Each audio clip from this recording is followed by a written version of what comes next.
2021.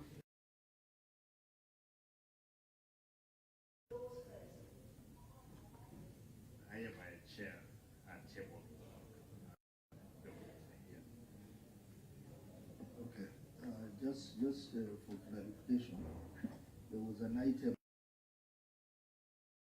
on KISII water. Do you have it, or no? You could table it as well if you have it. No, I didn't have it, Mr. Chair. I don't table it. Because I see it on the agenda. So I don't know what happened, clerk.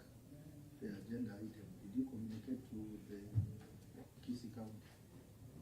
I think, Chair, the anomaly was from our side that we have not indicated that on in the letter. So then that has to be removed from the agenda. So we will have to amend the agenda to remove agenda number 5. So can we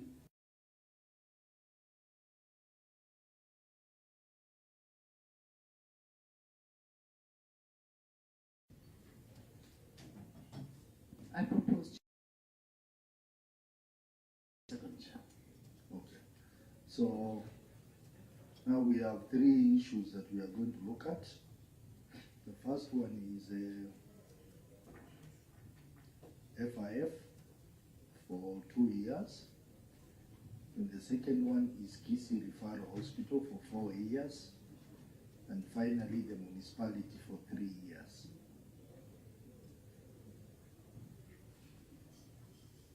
So those are the items we are going to consider today. So I think we will start with the municipality, KISII municipality.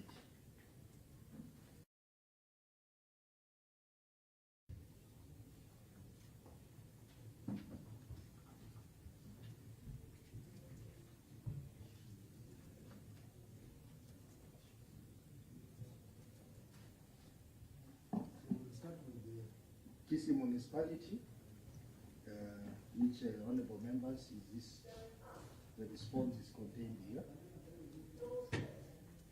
and it's for the 3 financial years.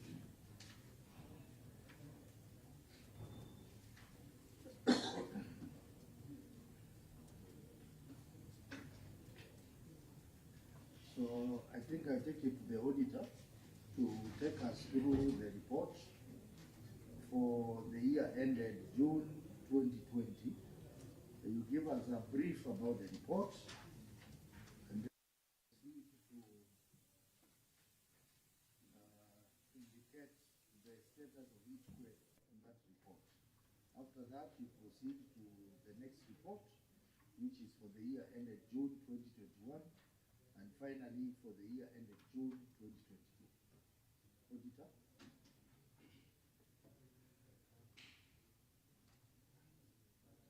Thank you, Chair.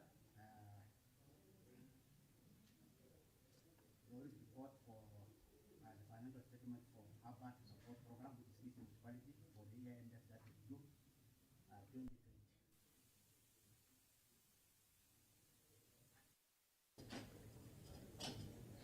And the very auditor, just proceed. So issue number 1 is about budgetary control and performance. The statement of the compartment of budget and actual amount for the year ended 30th of June 2020. Budget of finishing was 1,400,000 and an actual expenditure of finishing 93,904,207, resulting to an overall of expenditure of finishing 1 million. Auditor, what I want you to do for now is just tell us the status of the query first, whether the query has been addressed or not. And then overall, I will guide the committee on how we are going to proceed. So, because what you are doing is you are reading the query. So just state the status first. Addressed, partially addressed, or not addressed. Thank you, Chair, for that guidance. Issue on the budgetary control and performance, the issue was addressed for that year, and we only had that one issue. And where is addressed, just state briefly to the members what has been addressed or how it has been addressed. Maybe before you continue, can I ask KISII to put himself on record? Thank you, Chair. Through you, Excellency Governor.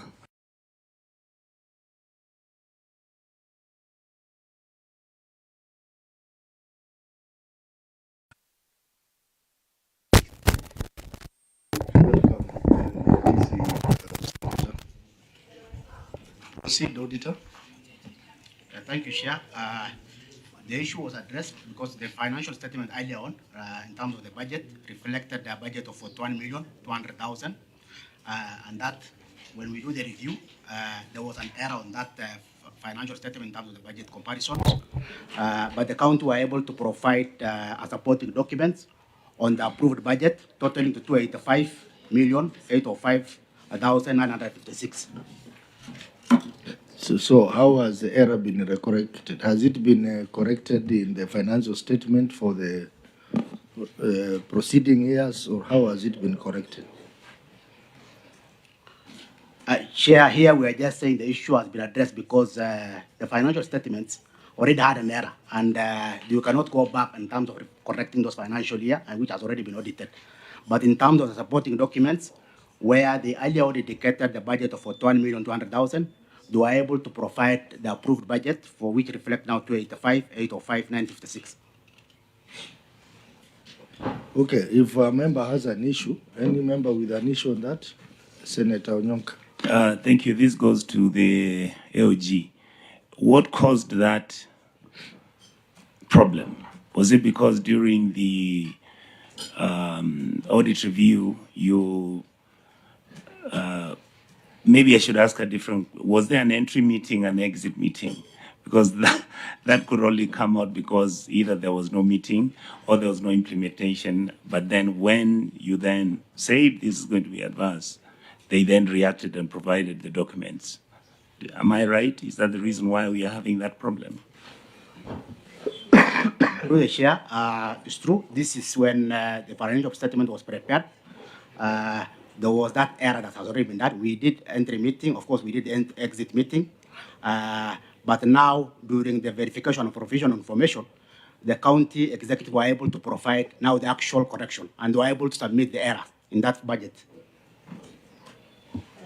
Okay, honorable members, I think that is satisfactory. Let's proceed to the next query, Auditor. Yeah, thank you, Chair. On the financial year that ended that is June 2021, again, the issue of the budgetary control and performance, this one not addressed.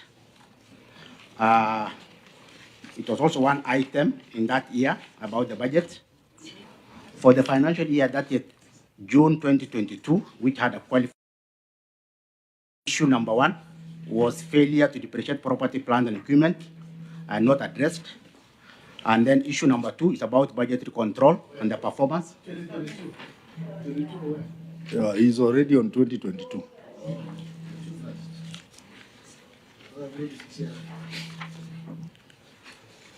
'21 only had one item about budgetary control, and the issue was not addressed.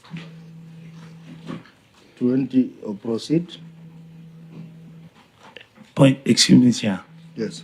He's saying 22, the issue was budgetary control and it was not addressed. Yeah. So what is your recommendation? Oh, okay. Sorry. My apologies, because I came late. My apologies. We'll discuss, but the same query appears in 2022. So members agree on which one to handle, either the 2021 or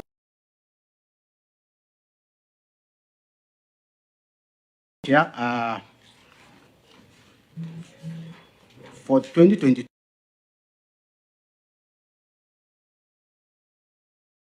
the issue of budgetary control and performance, not the issue of failure to maintain a retention account, that was partially addressed.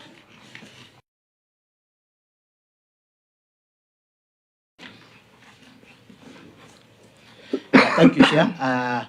We raised audit query in regard to 7.3 million. The county were able to support an amount around 5.7 million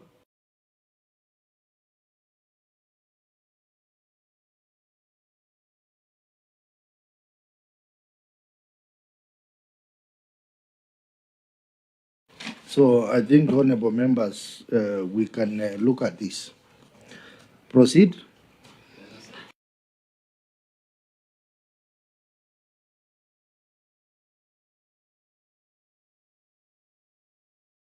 For that particular period.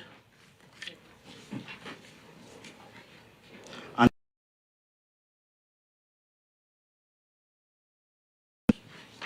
Okay, so honorable members, in the first year,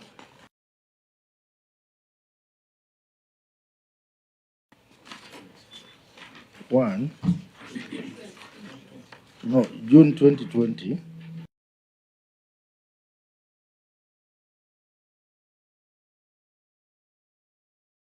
opinion in this financial statement. Year ended June 2020.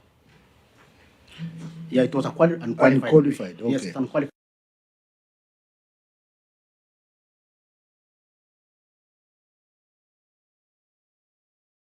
Explained by the auditor has been addressed.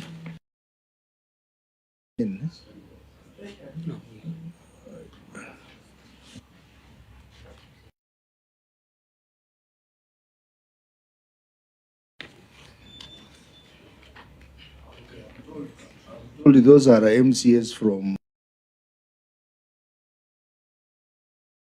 I will ask you to introduce yourself because you came in late.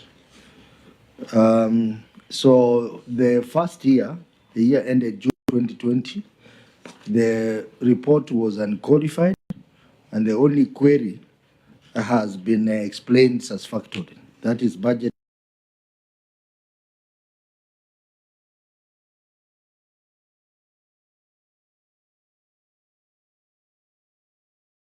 Was unqualified and we had only one query, budget control and performance.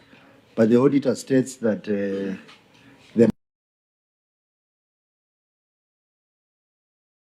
same query appears in the year ended June 2022.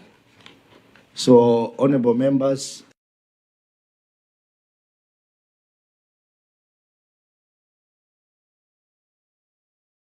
the one appearing in the year ended June 2022. So for that matter, therefore, the report for the year ended June 2020 and the year ended June 2022, we will consolidate the issues in 2022. So for 2022, we have failure to depreciate property, plant, and equipment. Yes. Save time, because you had also told us you wanted to, all the queries for 2022, we'll deal with them. So you don't have to go through them because they are all. Yeah, all the queries will deal So with we them. just start with the first one. So all the queries, there are 4 queries. We are going to look at them. Auditor, I will request that you take us through the first query for.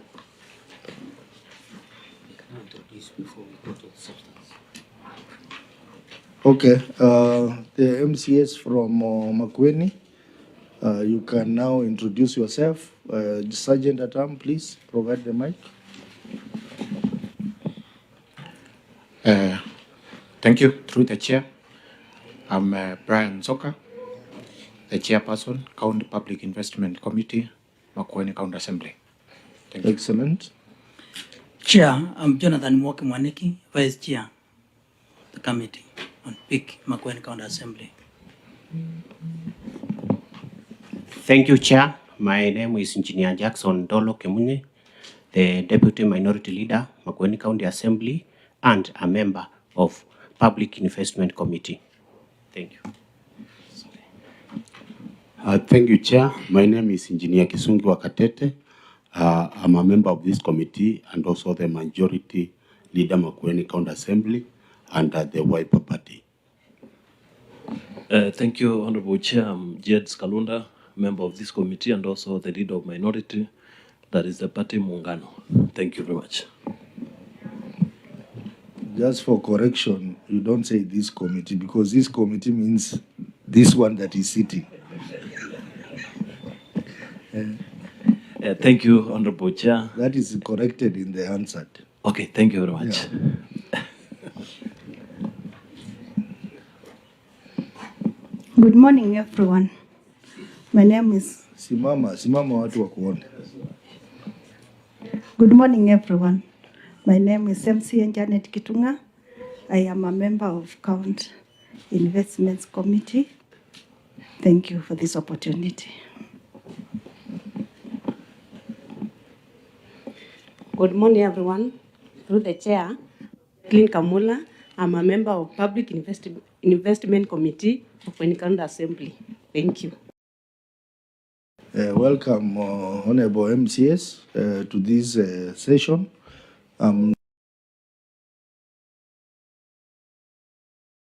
Used to asking questions, but in this session, you will only be observers. You cannot ask anything. You just observe how things are happening. But welcome to learn more about how we conduct our sessions. So, honorable members, we will now go to the first query for the report for the period ended 30th June 2022 for KISII municipality. And the query is failure to depreciate property, plant and equipment. Auditor. Page 98 of the response document. Proceed. Yeah, thank you, Chair. Failure to depreciate property, plant and equipment. The statement of the financial position reflects property, plant and equipment balance of KISII 306,443,005 as disclosed in Note 9 to the financial statement. The balance represents the historical cost, building and other machinery equipment, furniture and fittings, computers, industrial assets, capital work in progress. However, the management did not provide a depreciation on this non-current asset as required by International Public Sector Accounting Standard, IPSA 17, of the property, plant and equipment. This was also contrary to paragraph C of the significant accounting policies, which state that all property, plant and equipment are stated at the cost less the accumulated depreciation and impairment. So in the circumstances, the accuracy and the property of the plant and equipment balance of KISII 306,443,905 as 30th June 2022 could not be confirmed. Governor, the management response.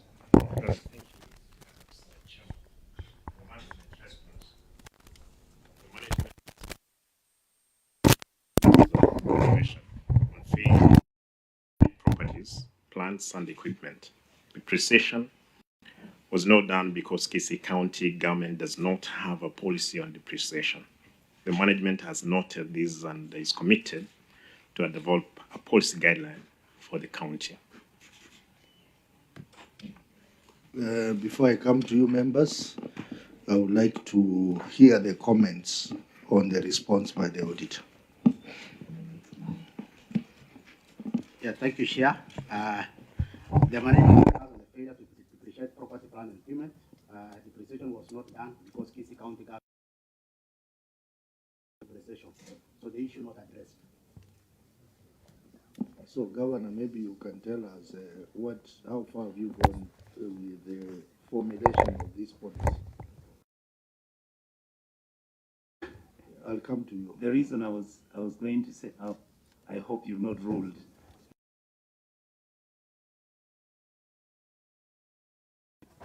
Under the circumstances which he has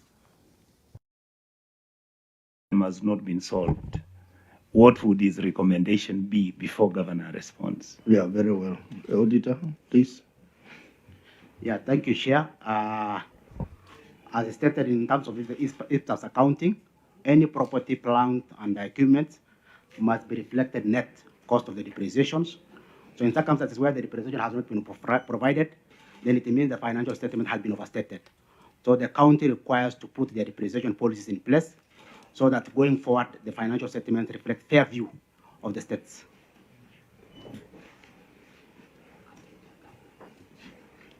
Governor, please. Chair, thank you. The circumstance that we don't have the policy, and I want to affirm to the committee that we have started looking into many other policies, not only this one, which is not in place. Found that they were not there, but we are in the progress of coming up with those many other policies, including this one. So how long would you take to finalize on the process?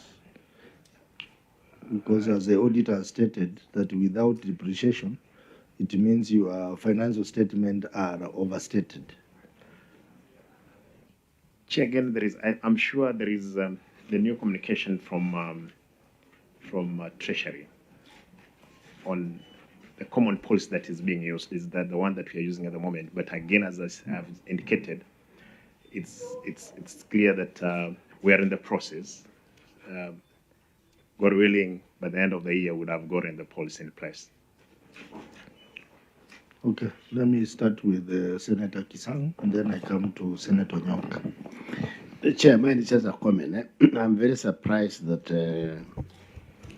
the retired governor of KISII, who was the director of personnel management for a long time, could have overlooked all these policies for this time. I mean, he should have been, he was, I think he's an HR expert because he was the director for personnel management for long.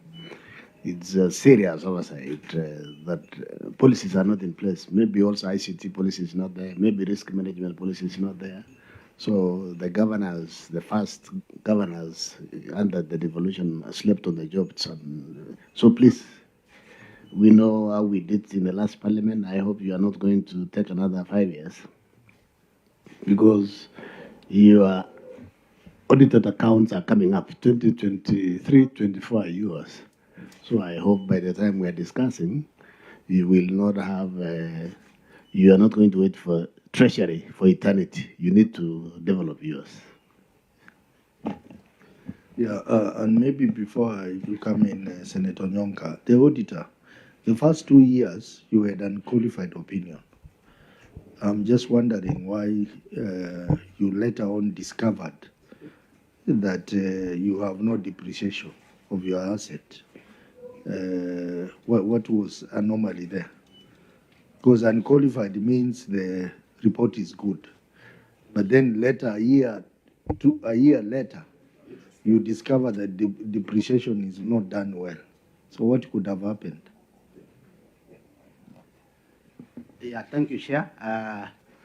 Probably the previous years, you know, some of these municipalities, that's where they are starting. As we progress, that's where also they are enhancing their financial statement preparations. In the earlier, we are really focusing on the budget. Even the systems were not in place, but as they come up, now we wanted to see how they also prepare their financial statement. And this particular now, 2022, is when now you can see even in terms of the assets being overstated because of now the issue of depreciation has always been done. And these municipalities. Okay, Senator Nyonka. Thank you, Chair. My point is, that I think I wanted to raise two issues, Your Excellency. One is that I think the Chair has already pronounced himself and said he hopes that within the next maybe 6 months, or I don't know what the committee's recommendation are going to be, so that these policies could be actually implemented, because these are the policies that are making the functionality of the county governments to look dysfunctional. And sometimes it is deliberate because of the challenges that the county government is facing. So I hope, for me as a county senator of KISII, I hope that the executive in KISII will be able then to deliberately even assign individuals in your administration to make sure that these policies are passed, because that is what then gives you a proper and clear audit report when they are doing it. Thank you. Maybe before I end that part, I would like to find out from the governor. You know, having a policy is one thing, but from the experience we have seen with other municipalities, they don't even have an asset register. So even if they were to do depreciation, they will not do it very well because there is no asset register. So kindly tell us, do you have an asset register for this municipality? Chair, I believe that I'm not very sure because, again, I want to be very sincere here, is that when we lack policy you expect that again that register couldn't be there. We're not very sure which machineries, what assets are there. But as it were, I'm sure we do have to some extent the register of a number of those assets that are there. Yeah, because when we give direction, we will not just be asking about the policy, but also confirmation that there is a register in place. Auditor, can you confirm? Do we have a register, asset register for KISII municipality? What? Chair, may not able to confirm whether they have fixed asset registers, because as you said, you know, when you have the financial reflected, you ought maybe to know that they are existing of the assets. So, but some of these government entities have also challenged in terms of preparation of those fixed asset registers. Senator Nyonka. Chair, I just remembered that in my observation, what I've realized is that every time the Auditor General makes recommendations, and including because of the fact that we sit in other committees, you notice that every time something is repeated, you notice nothing is done about it. And I would really like to make a recommendation to the chair and the OAG and the team that is here, and I believe Treasury should be here. What is it that we can do to make sure that what is obvious that needs to be done by the county governments? And this has really nothing to do with Governor SIMBA, because this is how he found the system is. How do we create deterrence? How do we stop county governments repeating the same things over and over because they notice there's a gap which can be manipulated one way or the other? I was thinking that the OAG and the Treasury must come up with an ingenious way on how we say, if you don't do this, the consequences of this are that. And I don't know what your view is on that, Chair. Thank you. Okay, you know, Chair, I think it's also important to note and also to inform members that, you know, the last two Senate, the second and the third Senate, didn't have this committee. So if this committee was in place and made recommendations, I believe these issues would not be there. So maybe it's upon us now as this committee chair that the recommendations that we make to the counties, we follow up as the implementing agency. We check on the implementation of the recommendations so that the things are not repeated. Yeah. Yeah, actually, we are looking at this municipality for the very, very first time.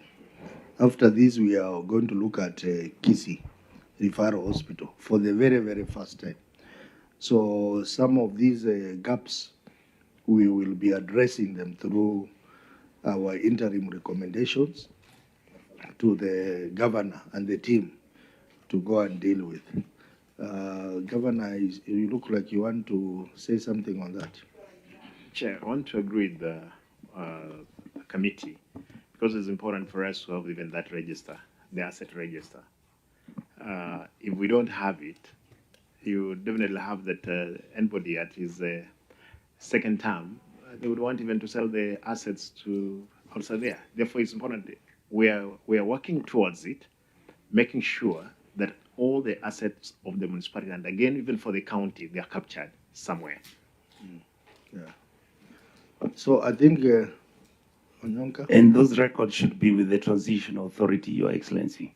They have the audit, they have the report and the records of everything that was handed over from the county councils and the municipal councils to your office. So if you assign somebody that responsibility, he should or she should be able to tell you, this is what we had, and then, so it will be easy for us to have that. So, Senator Karungo Dango, please introduce yourself. Thank you very much, Chair, Governor, and your team. My name is Karungo Wadangwa. I'm the Senator of the Great County of Kiambu and a member of this committee. And I'm happy to see Senator Onyonka. I can see he's calm. Yeah. These are two major executors of my chair transport is my very, very good friend. Is somebody I highly respect. Yeah. But the matter we are dealing with is literally life and death. The matter we are dealing of KISII County is very easy, very comfortable. The governor is my friend. you can see the issues. I don't even know who Adani is, but I know who the governor is. Thank you. These are the two main judges in the Adani case, seated next to each other. So I think, Governor, we will give an interim recommendation on this to require that all these processes be completed within 6 months from today. The issue of identification of the asset and development of the asset register, and also the finalization of the depreciation policy. Because without the depreciation policy, you can't even have the asset register itself. So that we can now have accounts which are not overstated. So I think we'll do that in our interim recommendation. So, honorable members, let's proceed to the next query, which is budget control and performance. Auditor. Thank you, Chair. Budgetary control and performance. The statement of the comparison of the budget and actual amount reflect a revenue budget, an actual and comparable basis amounting to Kenya shilling 760,808 and Kenya shilling nil, respectively 760,808, which are around 900% of the budget. Similarly, the statement reflects a development and recurrent expenditure budget, an actual and comparable basis amounting to Kenya shilling 163,292,993 and Kenya shilling 81,604,608, resulting into under expenditure of Kenya shilling 81,688,334, which is around 50% of the budget. The budget of underfunding and under expenditure affected plan activities, of course affected the plan activities, and may have an impact on negatively on delivery of the service to the resident of the KISII municipality. Governor, your management response. Chairman, on management response, management concurs with the auditor's observation on budgetary control and performance. An amount of Kenya shilling 760,808 in the budget was an opening balance, which was erroneously captured. The under expenditure, Mr. Chairman, of 81,688,344, representing 50% of the budget, was occasioned by delay completion of the projects, and payment were made based on satisfied works done. Chair, there are those attached extracts, extract A of the bank statement, and 1B, certified certificate of work done. Auditor, your comment on that response? The management concurred on the amount of Kenya shilling 760,808 in budget was erroneously captured, and an expenditure of Kenya shilling 81,688,344, representing 50%. The supporting documents reflect prior bank statements. So, what is your overall comment on the response to the query? Yeah, the overall is that the executive were able to admit there was an error in terms of the budget, the opening of 76808, and in terms of the budget preparation, you may not able to roll off or carry from the previous year, and that's the error they made in that comparisons. Okay, I will want you to comment on the issue of delayed completion of the project and hence the delayed in payments.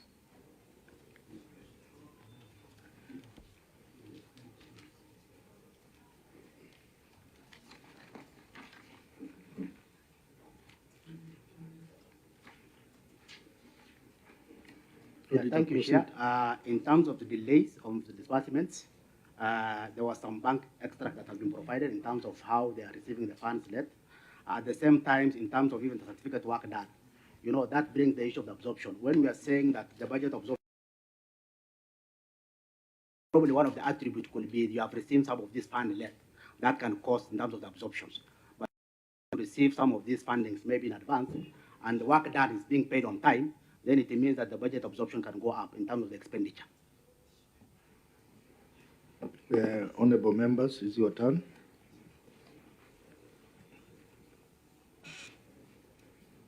This is a matter where there was under absorption of the budget, about 50% under absorption of the budget.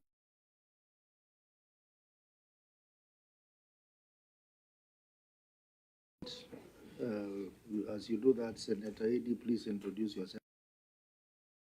Chair, good morning, together with the committee. Good morning, Governor, together with the team. Nice to see you again.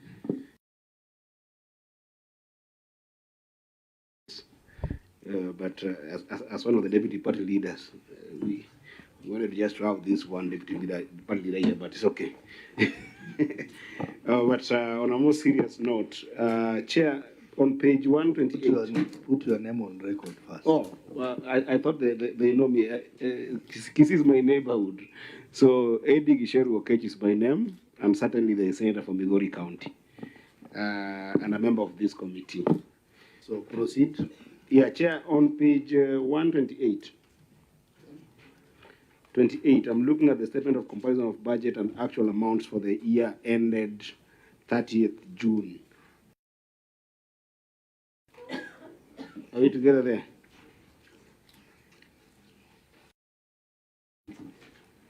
In the same document, page 128. We are there. Or this one is a different page.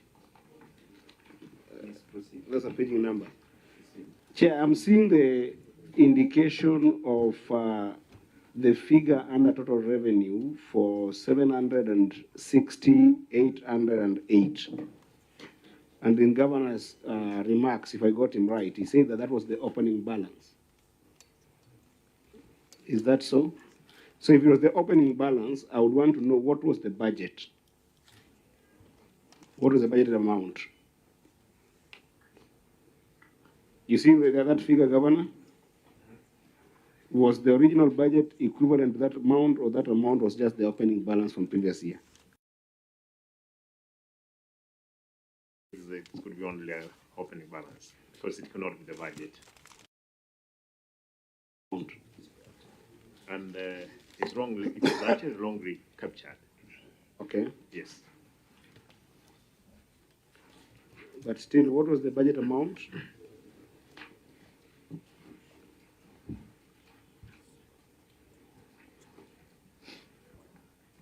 In that figure, you can see on that table is 163. That's the capital expenditure for that financial year. The 163 million. But that was the total I'm seeing that as capital expenditure. Okay. 292. The 163. Yes. The 163 is the total development budget. Okay.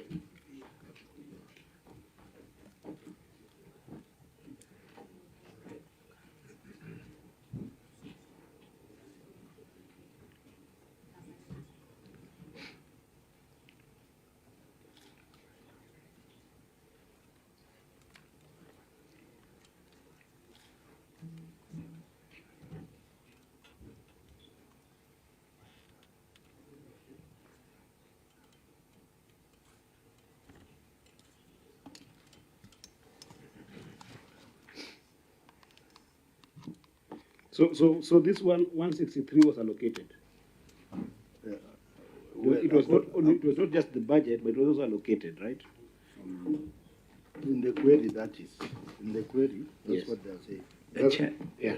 Chair, I, as a point of info to Senator Edie's very good question, I believe the OAG should tell us, was any of this money from any land? It's the full amount which came from the executive allocated through the assemblies. I know you've got the list of all the funds that were allocated to the county government during that time, both from revenue.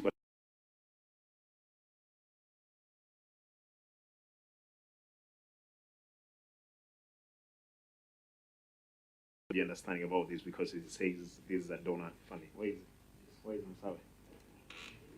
Yeah. Give me the You can create space for him, please.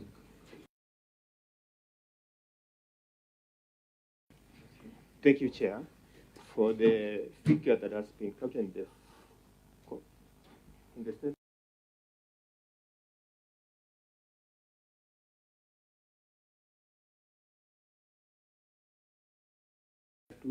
That's UDG, Urban Development Grant, and UIG, Urban Institutional Grant.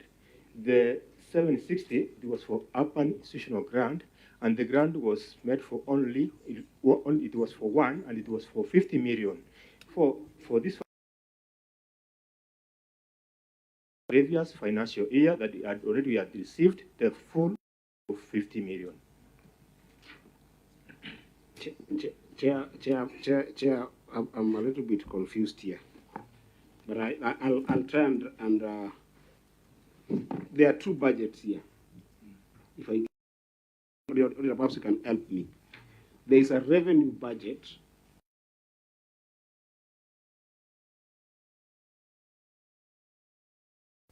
So I want us to clear first of all the revenue budget. Then we can be able to clear the development budget. Because the revenue budget, what I'm getting, and unless I'm completely wrong, because I've just gotten in here, but readers can help me, is that there was a revenue budget of 760, 880. And the reason why it's showing nil is because that revenue budget was not funded. Right? And that's why I was asking, is the revenue budget a budget that revenue budget, was it put there because it was a previous year closing balance? Then it was being carried forward as an opening balance in the current year.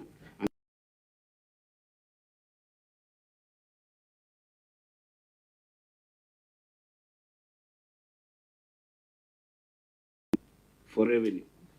Or you use another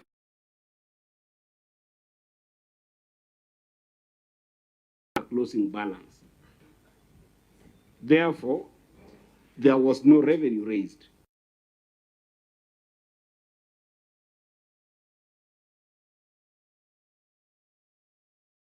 Of budget. Before I go to the under spending or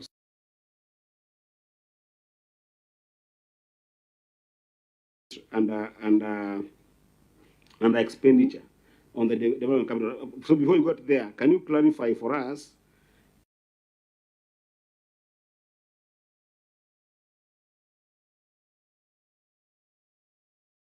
project revenue, or is it because you merely just carried forward a closing balance from the previous year? Chair, I want to just to restate again. This, as I indicated earlier, this was a carried forward of 7.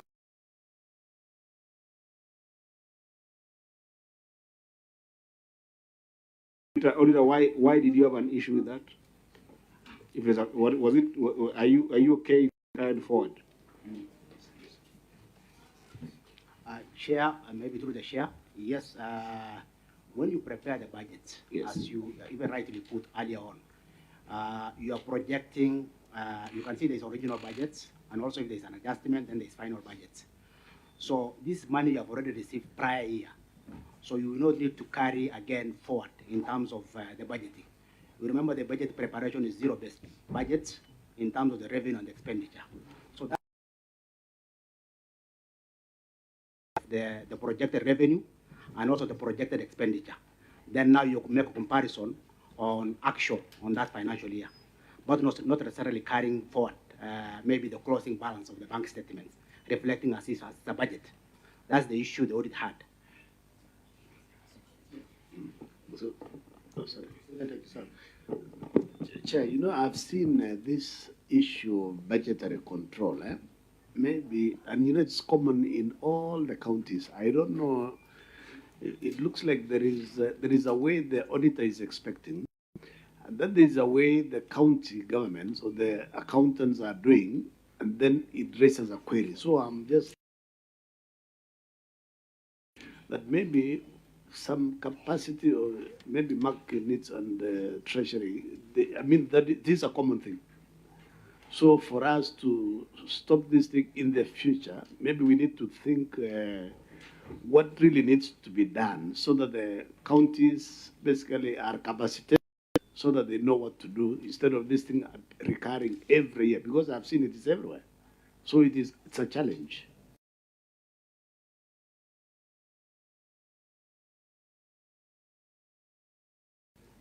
Yeah, actually, I want to concur with you. This query appears in there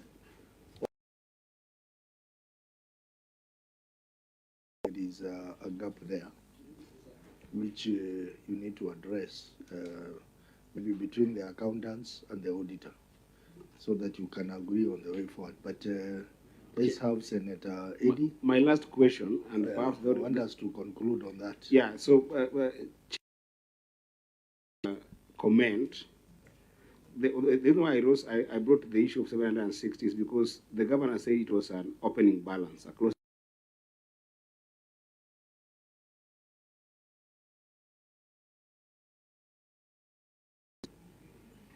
Is that utilization based on the previous year or the current year?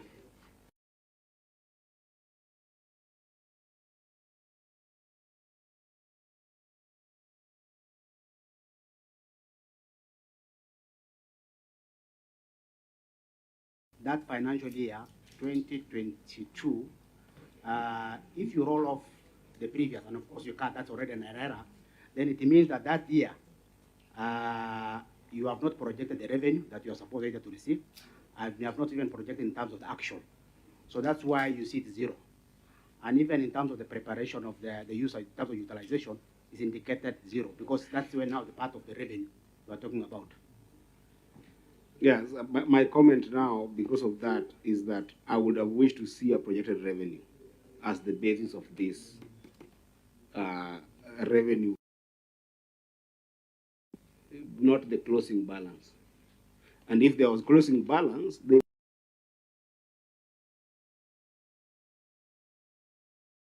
then what this means is that there is no activity that is expected in the municipality in this subsequent year. That is the basic interpretation, which is why I was concerned about that, Chair. Yeah, so I need to see a clear projected revenue, unless you're saying that that projected revenue is only I mean, the revenue budgeting is only going to depend on the opening balance, which is not true. Municipalities are functional, they work every day, so there has to be a projected revenue, and that projected revenue, we can only add the opening balance as a tool for reappropriation in the year that in the current year. So that is a serious misnomer. But I hope the accountants will take note of that, because when the auditor called this a revenue budget, it isn't. It isn't in the sense that this is purely a closing balance carried forward. A revenue budget must have projected revenues for that particular year. Senator Nyonka. Chair, without us spending so much time on this issue, I just wanted to make a recommendation that the the audit, with the fact that they actually looked at this issue and reconsidered it.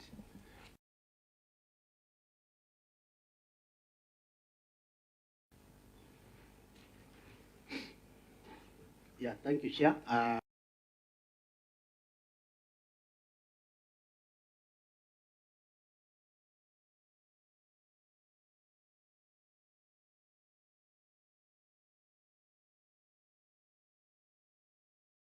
Is a wrong accounting.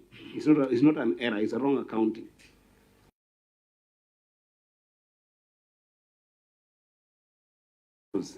And Senator Eddie can't change it. Thank you. Yeah, maybe before we close, I would like to know Mr. Ongeri. Is he around? Mr. Ongeri?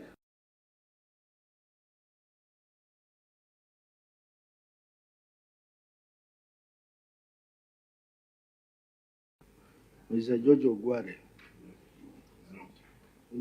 These are our two very important people, because the financial statements are signed by the two, but they are dated They are for the year ended June 2022, but they are dated December, January, and 12th January 2024. I don't know whether, auditor, you had an opportunity to look at this.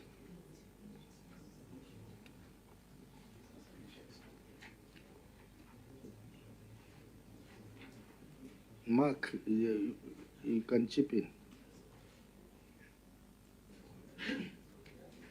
Chair, I think there's a query there on late submission of financial statements. I think that might explain. Oh, okay. So this is to do with late submission of Yes, financial statements. Yes, Chair. Okay. We'll come back to that. So, honorable members, on this we are going to give a recommendation on the budget control and performance, interim recommendation.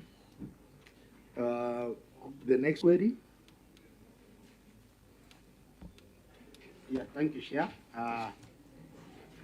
The next query is failure to maintain retention account. The statement a trade and other payables, a deposit retention balance of Kenya shilling 7,317,907, as disclosed under Note 10. However, management did not maintain a separate retention account for such monies to cover any defects in construction of the contracts. In circumstances, contractors' retention monies may be used for other purposes, which may lead to municipalities being sued by the contractor.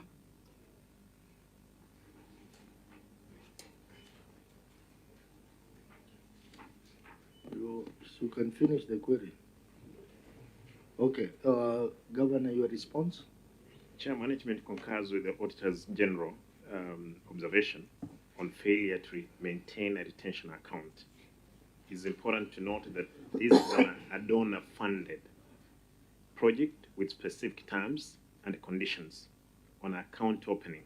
Retention account is not a donor requirement.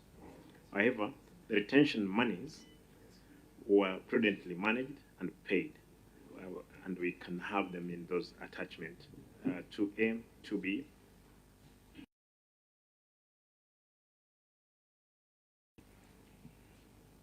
Okay, Auditor, your comment? The management concurred with the observation of the failure to retain retention account. However,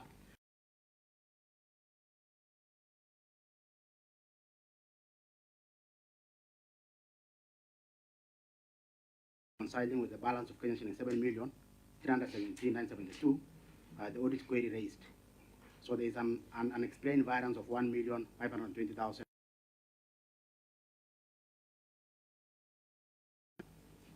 So maybe, Governor, you can explain the difference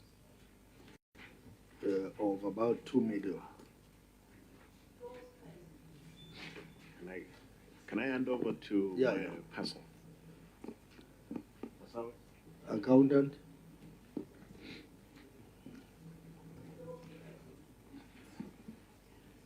Okay, thank you, Chair.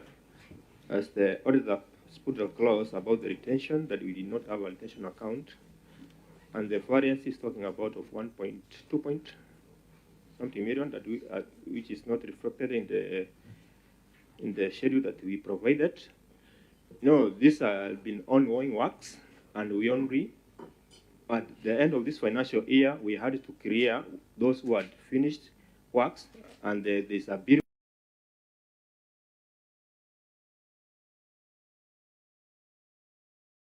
to pay the full retention amount. So by the end of this financial year, the mentioned amount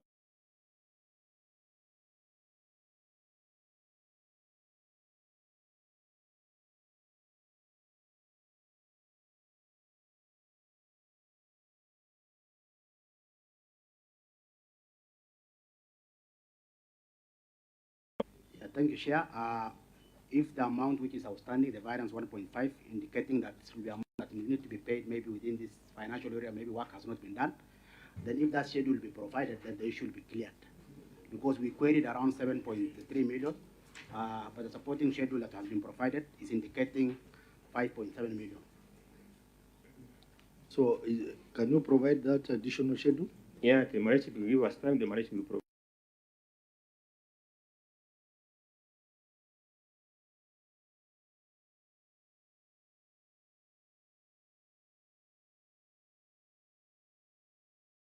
In the next 14 days. Yeah. The additional schedule for 2 million. Thank you. Yeah. Unless if a member you have any additional issue to raise. Okay. So the last query, that is late submission of financial statement. This is a compliance issue, but proceed and read out the query. Thank you, Chair. Let's submission of the financial statement. The financial statement for the KISII municipality for the year ended 30th June 2022 was submitted for audit on 19th October 2023, contrary to Section 47(1) of the Public Audit Act 2015, which requires a financial statement for the financial year ended 30th June 2023 to be submitted to the Auditor General by 30th September. And management did not provide an explanation for the late submission. Governor, your management response? Chairman, the management concur with the auditor's observation on late submission of financial statement for the financial year 2021-2022. Subsequently, management has complied, Mr. Chairman. There is an extract there of submitted financial statement for the financial year 2022-2023 to show that we are complied. Auditor, your comments?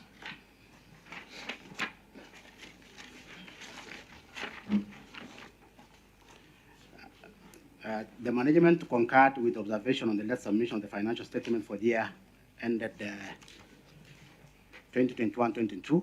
However, the extra financial statement 2022-23 was not provided, but I think currently now it's provided. When we are doing the verification, it has not been provided. But we can see now the document has already been provided to us. Senator Nyonka? The OAG, I go back to the same question I asked you earlier.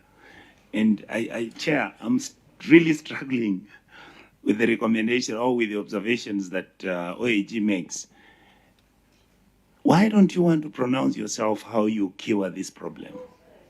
Because it's not only appearing in KISII, it's the whole Republic, isn't it? And then on top of that, I don't know that you observed that this was the period of transition. I don't know, Chair, you see my point. Yes. What can we do to make sure that the process continues even when the politics is going on and transition is taking place? I've seen that in so many other counties. What would you want us to do? Because our job is to legislate and oversight. Chair. Chair. Chair. Yes.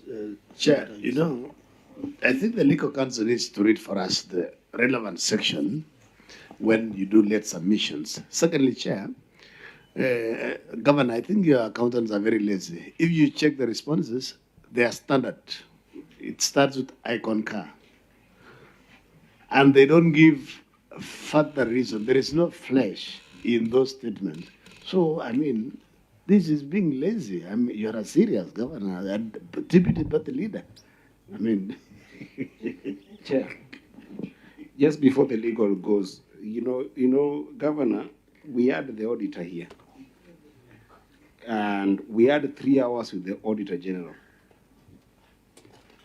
because we are having a lot of documents to look at and a lot of county entities to audit, to the extent that we really actually want to catch up with time and be able to do as many as possible so that we can be able to get to the current books of the current governors.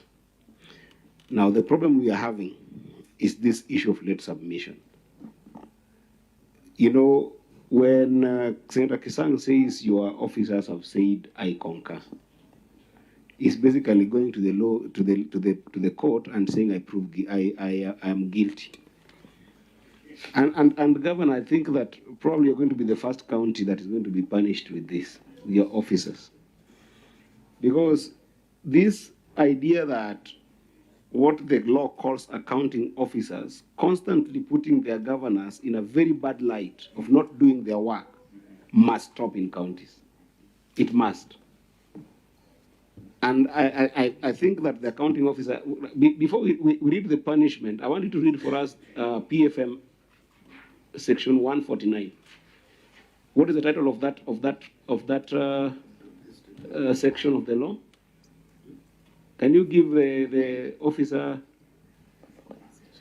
First of all, read the title, because I'm getting irritated and tired of officers who don't do their work, and then because governors cannot run the entire county, you have got what the PFM Act clearly calls accounting officers, and they must do their job. What does that title say? Through your chair, the title of the heading of Section 149 of the PFM is Responsibilities of Accounting Officers Designated for County Government Entities. Responsibilities. If an accounting officer does not know their responsibility according to that PFM Act, they're going to be liable in this committee. What does that Section K say? Under that subsection 2, paragraph K, it reads that not later than 3 months after the end of each financial year, the relevant accounting officer is supposed to prepare annual financial statements for that financial year and submit them to the Auditor General for audit with a copy to the county treasury. What that says is that you do not need to wait for the auditor. Even before violating Section 47(1) of the Public Audits Act, you already violated that PFM. Because the month that is required by the Section 47(1) of the Public Audits Act is actually pulled from that particular section of your responsibility. Now, listen to what you're putting the governor on, which I think that the governor, after this, you're going to give you a charge, and then it is the responsibility of the officer to go and deal with it. Read for me Section 62 of the Public Audits Act. Through you, Chair, Section 62 of the Public Audit Act is on the offenses by other persons, and it reads as follows. A person, that is Section 62, subsection 1, a person shall not, without reasonable cause or lawful excuse, obstruct or hinder, assault or threaten a member of staff of the Office of the Auditor General or professional acting under this Act. Then the relevant ones are paragraph B and C, without justification, fail to provide information required under this Act.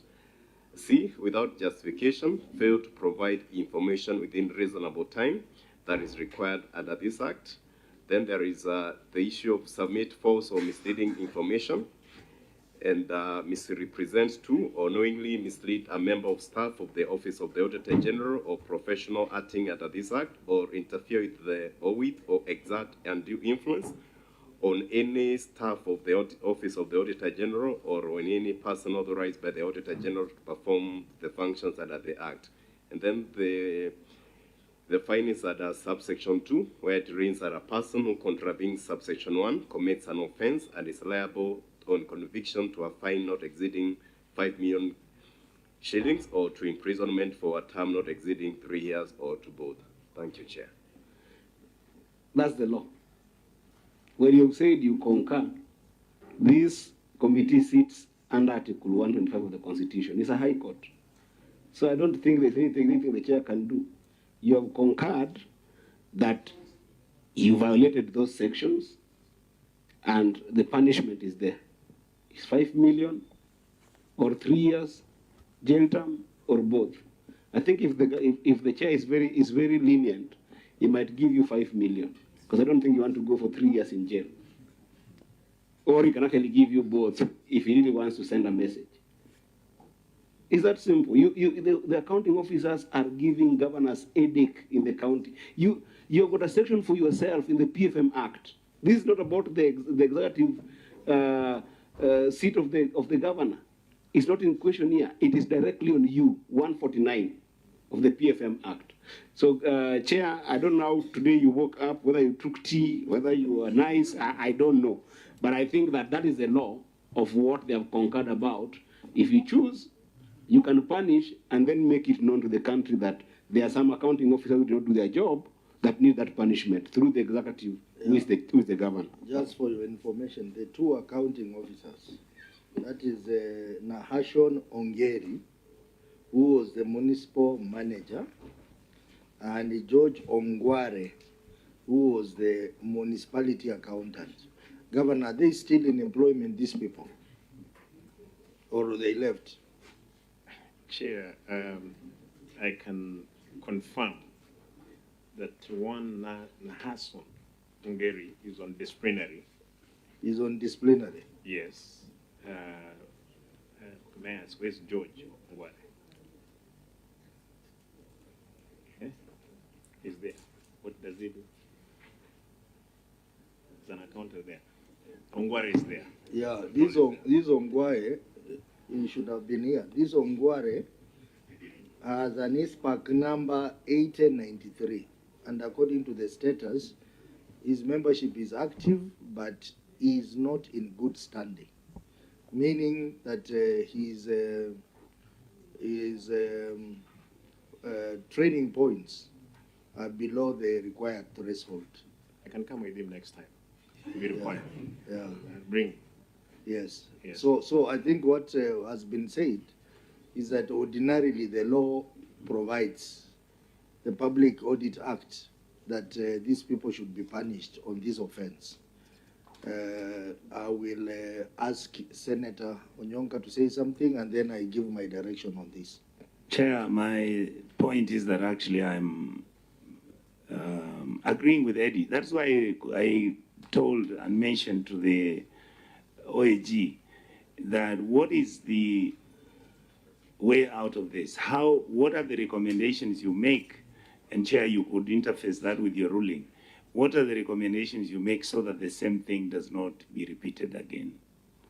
That's for me where I am, because I always keep saying the system is broken. This is, Chair, one way on how the system is deliberately broken to make sure that these things happen. Thank you. What the Senator is saying in your report, don't leave it vague. You need to be very specific. You say such and such officer should be punished under the law, so that people will start taking submission seriously. When you leave it to us, and you are the one who is supposed to actually implement the Public Audit Act. So, Auditor, please, Mark, you can come in to support what he's going to say. Yeah, thank you, Chair. As Senator has said, I think the issue of late submission has been a very big problem in this country. But even in terms of looking in terms of the financial year when it ends, the financial year ends 30th June. Yeah, actually, the law just provides a ground for that grace period of 3 months. But ideally, the financial statement must be ready by July. Yeah, there's nothing stops the financial statements to be cleared by even July and August. In terms of even some of the listed companies, which we normally also audit, which are also being guided for them to have an AGM, they do their submission by 30th June, and we do the audits. Even by 30th September, the audit has already been done. So in terms of the main national members of the counties, the best thing is just to enforce for them to do the compliance in terms of preparing these financial statements in advance and submitting them to be audited, because the year ends actually by 30th June. And if in terms of proactiveness, we normally do what we call quarterly reportings. So if you do quarter 1, quarter 2, quarter 3, by the time you do quarter 4, you already have even financial statement in place, and that ought to be the best practice. Thank you. So the two members, please put yourself on record. Senator Tabitha Mutinda, a member of this committee. Karibu sana, Governor, and our member, former Nairobi MP, bado tunakutambua.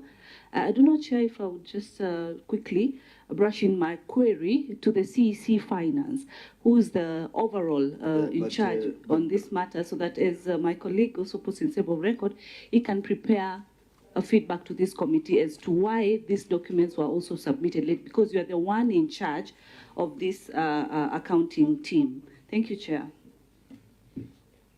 Proceed, Senator. Thank you, Chair. Rioba. Senator Gloria Roba, a friend of the committee, and nominated senator from KISII County, the delegation of KISII. Okay, CEC Finance, through the governor, please respond to the senator before I make my direction. you, Chair. We have tried, or have tried as KISII Finance to understand the reason as to why. And just to know that when we talk about accounting officer, apart from the two, you are also included there. You are the accounting officer on matters finance. My honesty, Chair, thank you, is that we did agree. I did inquire the department, and there has been a reason as there was late submission. They did say they did submit. We had a sitting with the auditors and agreed, but I didn't get documentary evidence showing that they did submit and the same was not received with the auditors. That's the explanation as to why. So that we had to concur that we had no reasons to why. Just quickly, for how long have you been the CEC for finance in that department in KISII County? Be on record, please. This is my second year, Chair. I joined in 15th November 2022. Would I be wrong to tell this committee that you are also lagging behind in ensuring that you push on timelines? Senator Mutinda, we are constrained of time. The process you want to take him through, we have already gone through that. So I don't want us to. Good to know that he's the overall, he's the boss in that department. Still, you need to, tighten the loose ends. Thank you, Chair. Yeah. So what I want to direct is this is an offense, as has been read out by the legal officer. But I would be lenient for this session.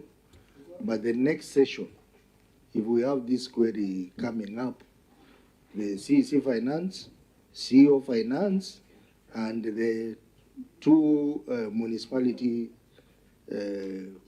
accounting officers, you'll be liable. And you have heard what is involved, the fine and the prosecution. So the committee will not hesitate to prosecute, to recommend prosecution. So the only reason why I am being lenient is because, one, this is the very first time we are looking at municipality reports. And number two, the report in question was for the year ended June 2022, which, as rightly said by Senator Onyonka, it was a transitional period. But you have made an attempt, Governor, under your regime, you made an attempt to submit the financial statement, but very late. So for that reason, I will be lenient, but next time, I will not be lenient. I will recommend that actually the Public Audits Act takes effect, especially Section 61. Chair. Honorable members, I do not want to, as to revise that, we need to make progress. I'm not revising, Chair. We have two reports ahead of us. I get it, but this is a substantive issue that has occurred in this committee so many times. Yeah, but we have discussed. I know you have made a ruling, but I think that there's just something that I think is important for the CEC to take note of, right? Because, Chair, if this comes back again, one thing I wouldn't want to see anybody going to jail. So let's just give them comprehensive feedback so that next time they, and I comply, Chair, with your ruling. You know, I will never question or vary your ruling. But, Chair, you see, if you observe what the CEC has said, there are now two offenses that have emerged. There's an offense of lack of documented submission to the Treasury. That's what I got. There was no submission from the relevant entity to the Treasury. And then the second offense is what we have been overly looking at, which is submission to the auditor. And because the CEC is the head of Treasury, I just wanted, because this is my neighbor county, good practices will come to Migori. And bad practices will also come to Migori because we are neighbors. I hang out with you guys a lot. My governor hangs out at your place. We go to your place. You might hang out with bad manners. So what I would request you to do, through the chair, of course, number one, put down Section 149 of the PFM Act. Go and have all your accounting officers, because and master it. Number two, Section 47(1) of the Public Audit. That section is actually irrelevant, 47. And then number three is Section 62 of the Public Audits Act. Master that. But because you have pricked my conscience with this mistake that you're more dangerous. So go and master Section 197. That says offenses of financial misconduct. Because now what I'm seeing again arising is the misconduct in the entities and in the treasury. Those offenses are very critical. And then master Section 199 of those, of what the penalties are in the PFM Act. Now, even not in the Public Audit Act. This is why I'm saying I'm reading this for you, is because the chair has said is lenient. Under PFM, the chair has got no any provision for leniency, because it says, except as otherwise provided by this act. Leniency of the chair can only come at a place that, except as otherwise provided by this act. A person who is found guilty of committing an offense under this act, for which no other punishment is given, that person is liable on conviction to a term of imprisonment not exceeding 5 years, or to a fine not exceeding 10 million shillings, or both. This is lifted to go to the Public Audit Act. And here there is no leniency. So just master those, you'll be fine, because the governor is fine, but don't put your governor in trouble, because if you put you in trouble, he will put you in trouble as well. Thank you, Chair. Very well. And I forgot to say, apart from the CEC, CEO, and the two officers, the municipal board, you are also on that list of people who can go to jail because of this provision. Governor, I don't know, the municipal board, is it in place? They are not, Mr. Chairman. They are not in place. They're not. Only one person here. Here. No, they are. you have a board? Yes, I do. Okay. I have it. So who is representing the board here? The CC planning. The CEC lands. You need to tell them that they are also liable on this matter, because the law on urban areas and the Cities Act puts them in that bracket of ensuring that there is financial accountability. And this includes that segment of financial accountability. So anyway, I have given direction on that matter. So, honorable members, that brings us to the end of the the audited reports for KISII municipality for the 3 years. Now we will look at the audited reports for 2 years for KISII County Health Improvement Fund. Is the document in yellow, honorable members? This is UDA. The UDO.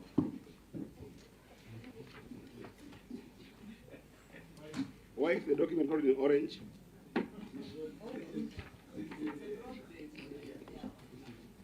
So, auditor, please take us through the report in the manner that I had directed you, starting with the year ended June 2021. Yeah, thank you, Chair. The report of the Auditor General for the financial year statement for the KISII County Health Facility Improvement Fund for the year ended 30th June 2021. Issue number 1 is budgetary control and performance, not addressed, and that year was just only issue of budgetary. Then we go to the year ended 30th June 2022. Issue number 1 is long outstanding receivable from exchange transactions. The issue was partially addressed. Then issue number 2 is about budgetary control and performance. Issue not addressed. So, honorable members, as has been pointed out, the report for the year ended June 2021 was unqualified. It had only one query, budget control and performance, which is not addressed. But that query recurs in the next year of June 2022. So we'll consider it in June 2022. Then we have the report for the year ended June 2022. We had 2 queries. That is long outstanding receivables from exchange transaction and budget control and performance. So we are only going to cover the 2 queries because the one of budget recurs. So we'll cover the latest year of 2022. So auditor started us off on long outstanding receivables from exchange transaction. Thank you, Chair. Page 53 of the response document. Proceed. Thank you, Chair. The long outstanding receivables from the exchange transactions. The statement of the financial position reflects a receivable from the exchange transaction balance of Kenya shilling 45,941,894. However, analysis of the detailed supporting schedule provided for audit revealed that the balance includes a receivable from National Hospital Insurance Fund, NHIF, amounting to Kenya shilling at 6,114,764, which had been outstanding for the period ranging from 7 days to 11 months, contrary to Section 27E of the National Health Insurance Fund Act 1998, which requires a valid claims to be settled within a period of 1 month from the date of the submission of the claims. In circumstances, the recoverability of receivables amounting to Kenya shilling at 6,114,764 could not be confirmed. Governor, your management response. Thank you, Chairman. Again, I want to say that the management concurs. Because that's what is written here.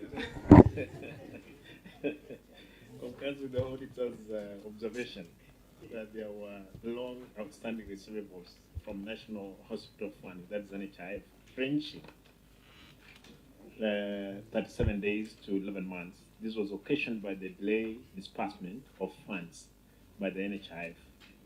There has been a concerted effort by management in following up the claims. So far, Mr. Chairman, 42,915,594 relating to the period under review has been reimbursed, leaving a balance of 3,026,300 still outstanding.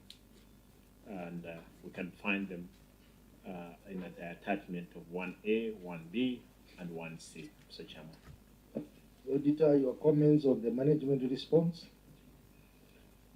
Chair, management concurred with the observation that there was a long outstanding receivable from NHIF. However, so far, pension 42,915,594 relating to a period and the review has been reimbursed, leaving a balance of pension 3,006,300, which is still outstanding. So, Governor, maybe with your follow-up with NHIF, what is the current position? When have they committed to clear the 3 million?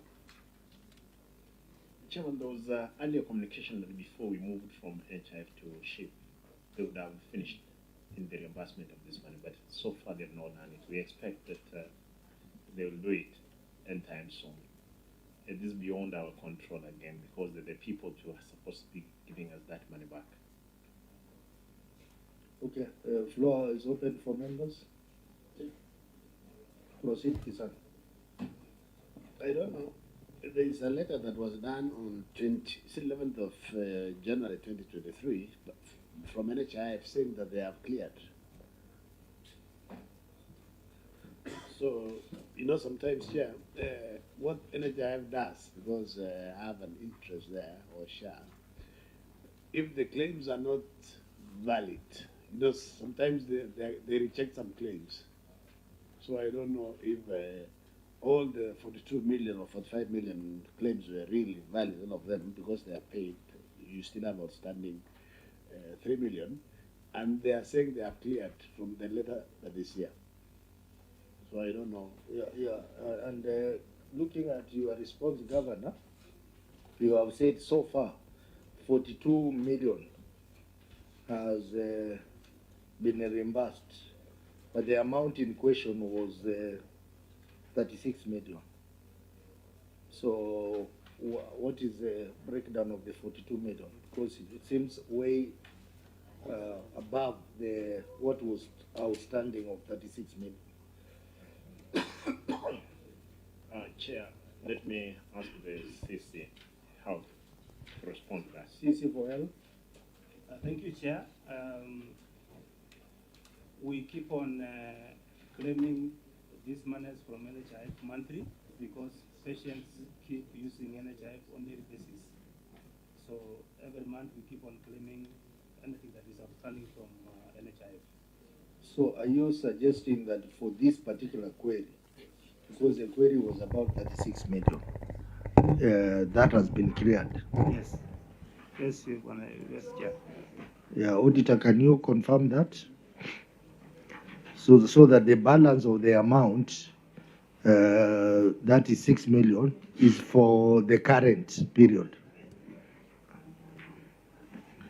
Thank you, Chair. Maybe just for correction, the issue of receivable, which is outstanding, we raised 45 million, 45.9 million, but out of that was 36 million, which relates to NHIF. So overall was 45 million. And the county was able to demonstrate they were able to collect 42 million. And that's why the variance of 3 million is still outstanding. No, make us understand. You said 45 million is your total receivables. Yes. And NHIF is 36. So are you trying to say that the additional 9 million is still coming from NHIF? Not really. You know, when we talk of receivables, it's not only NHIF, there are other receivables. So in terms of the financials, we look amount receivable of 45 million. But in terms of the breakdown, we just see the component of NHIF, that's 6 million, which we are a bit concerned about in terms of submissions. But overall, the county has indicated they have collected 42 million. Yeah, a shortfall of 3 million. So what we are asking... Chair, can I help here? Chair, just a quick, Auditor, the 42 is from NHIF or is from what receivables? No, Chair. All encompassed with others? No. Can you... Is this. In the financial statement, a vote of 45 million receivables. These receivables could be from anybody who owes this particular health improvement alone. So what that then means is that NHIF is no longer in question. Deductive reasoning. NHIF is no longer in question. However, because that NHIF would mean that you need to subtract 36 million from the 42 million, okay? 36 million from 42 comes to what? Do we have a physical analysis here? That's 6, isn't it? So NHIF has done well, in my view. The NHIF as a function of receivable has done well because they have paid for the entire outstanding 36 and they've got into the current year. Yeah. However, there is still 9 million receivables that hasn't been resolved, which we need to know who are these debtors to the health that is fund. true. Yes. That is very true. Yes. There is the 9 million, but the auditor has not raised a query on that. The query is on the 36 million. He hasn't raised, maybe that could be a separate query, but on the 36, which is supposed to come from NHIF, that is the query. And then the county is saying they have already received 42 million, which means the 36 in question has been cleared.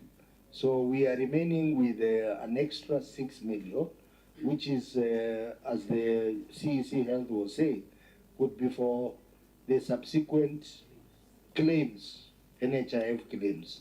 So the auditor, it is a bit confusing. You need to clarify on the issue of the 9 million.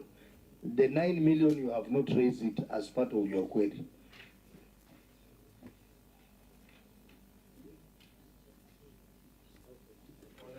Or the 9 million you're not worried about. You are worried about the NHIF one, which the NHIF then the county has solved so it can move forward.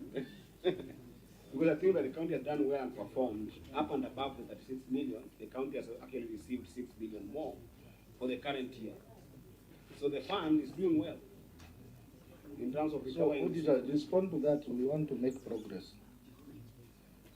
Sure, maybe in terms of what we raised, the 45,941,894, if you look even in terms of page 111, and 111. Page 111, yes. That's the financials, eh? What financials? The annex. There's annexures, eh? Yes, the annex, 111.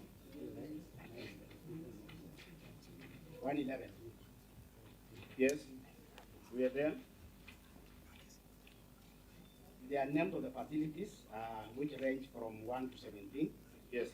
And there was an outstanding amount by 30th June 2022, which totals to 45,941,894. Yes, we can see that. And then paid to debt, which has already been supported from the response, is 42,912,915,594. So let me, for the purpose of time, Chair, let's resolve this. Governor, that page that we are in, and perhaps the manager of the fund, the chair of the fund, turn to that page that the order stand as to page 1111, which I think now go all the way to page 112. Are we there? There's an amount there which was queried of 45,941,894. Are we there? A simple question. Is that entire amount owed to you by NHIF, or are there other people who owe you part of that amount? This is, through the chair, this is strictly from... Be on record, just put the mic close. This is strictly from NHIF. It's strictly from NHIF. So then, Chair, there was a misnomer in terms of the capture of definition of that receivable. So the receivable is entirely an HIF receivable. Or we want to be at par in that. So therefore, it means that actually there is still 3,226,000 that is still pending receivable on NHIF. And therefore, we are denoting NHIF as the only receiver. Is that okay, Auditor? That's the understanding. Okay, so can perhaps the Governor explain to us when is this expected and what is the added on the 3 million so that we can move forward? Maybe just share to clarify why we narrow down the 6. We are doing the aging analysis, and that's why we are doing the issue from the 7 days. Some of them will be current. So the whole amounts for NHIF, but we are doing the aging analysis in terms of compliance of 30 days claim payments. Yeah. Chair, yes, this was indicated earlier. I don't operate in a child. Therefore, we go there days before they have numerous of counties they're giving. Therefore, they decide to give you 1 million, 2 million. So far, we have pushed them to this extent to 42 in the balance of 3 million. Chair, could I get a clarity from what Senator Kisang had earlier inquired? You had written a letter to NHIF dated 5th, and you received a response from NHIF 6 days after, that is was on an 11th. NHIF indicating that kindly note that the facilities funds were cleared into the payees accounts as per the attached listing on the current status of the accounts. Did you give a further, letter indicating that there is still a balance owing amount 3 million?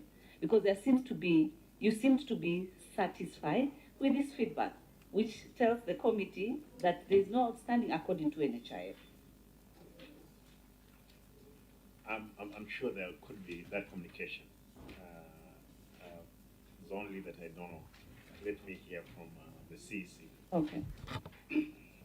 Chair, I want to respond that, as I've said earlier, we keep on claiming from NHIF on monthly basis what is owed to the county. So when they pay, they don't indicate that this payment is for this specific period. Money just keeps on coming in from NHIF as we claim on monthly basis. Although sometimes we experience delays from NHIF in disbursement of these funds. So there was no further letter from this response. You got satisfied? Not really, because not every time we do letters, we send vouchers to NHIF claiming for the monies that they owe the county from these facilities. Thank you for your response.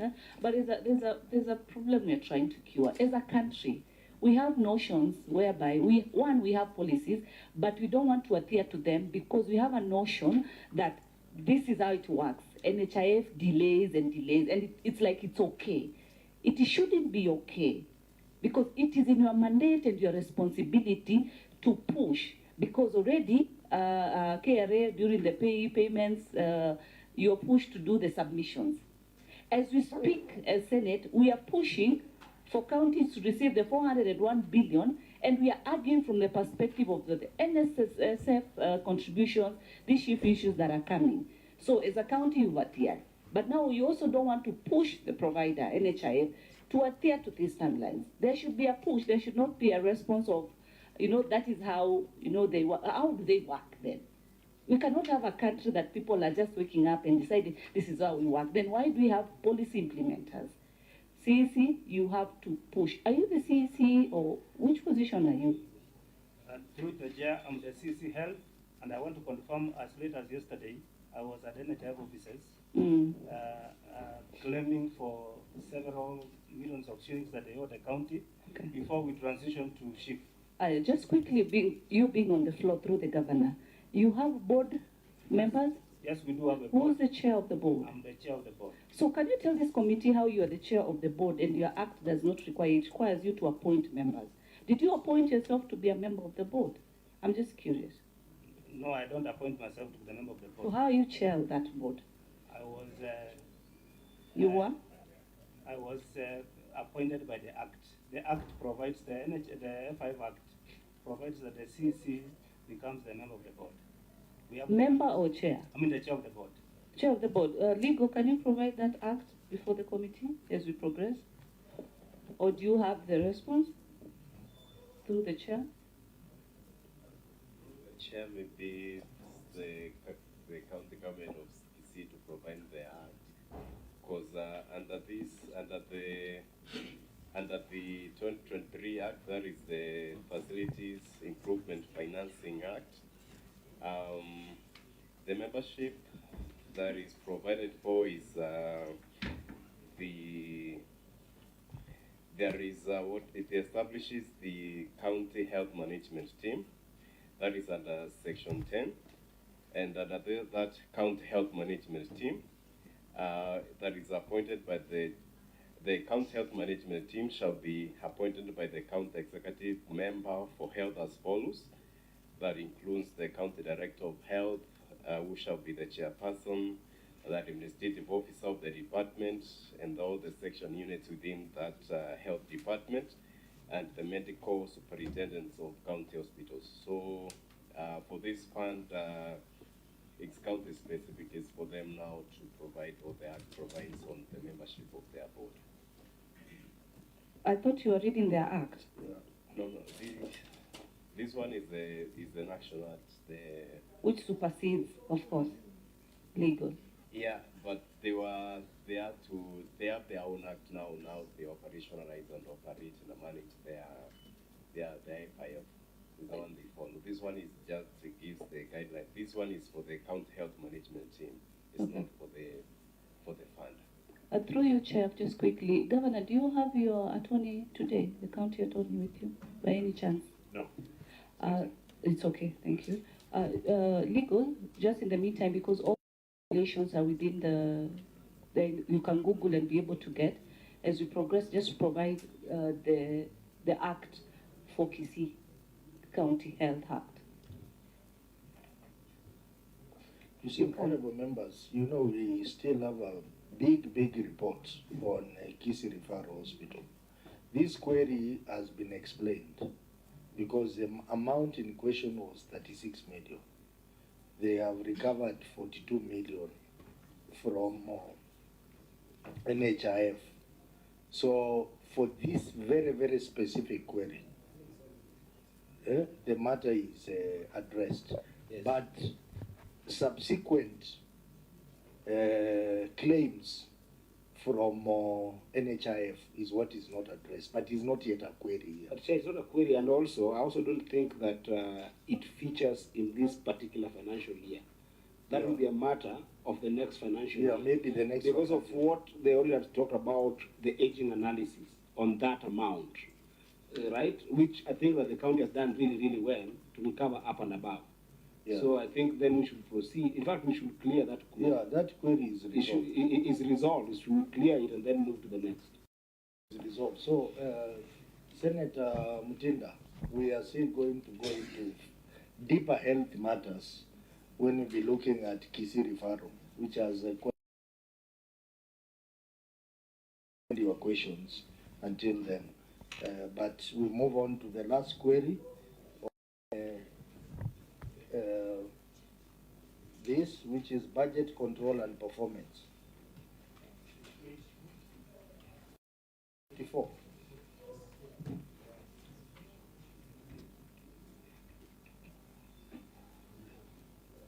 Auditor proceed. Thank you, Chair. Budget control and performance. The statement of comparison of the budget and actual amount reflect a final revenue budget, an actual on comparable basis of Kenya shilling 202,983,409 and Kenya shilling 105,521,854 respectively, resulting to underfunding of Kenya shilling 97,461,945 or 2% of the budget. Similarly, the fund spent an amount of Kenya shilling 163,394,463 against a approved budget of Kenya shilling 202,983,709, resulting to an expenditure of Kenya shilling 69,589,162 or 30% of the budget. The underfunding and underperformance affected the plan activities and may have an negative impact on delivery of the health service to the residents.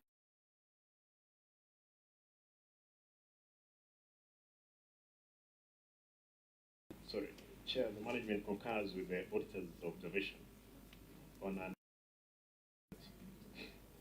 revenue collection by 42% of the total budget. The short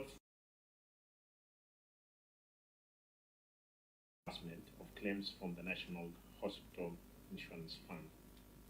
The expenditure of 69,589,162, representing 30% of the budget, was occasioned by untamed revenue projection, Mr. Chairman.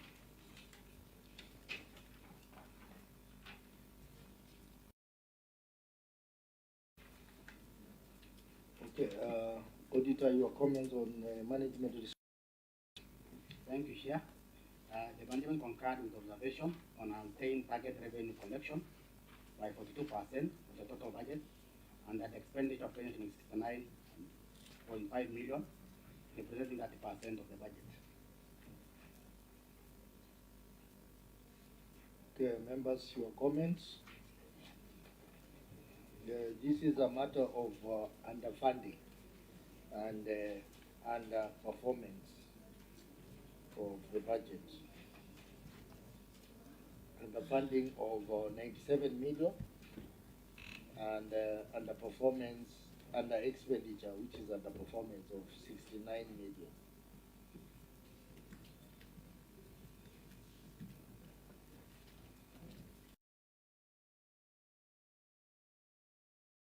Governor, the delayed disbursement of NHIF was 36 million, as we have seen from the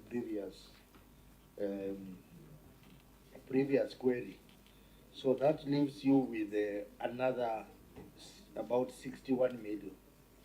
So what can you say about that?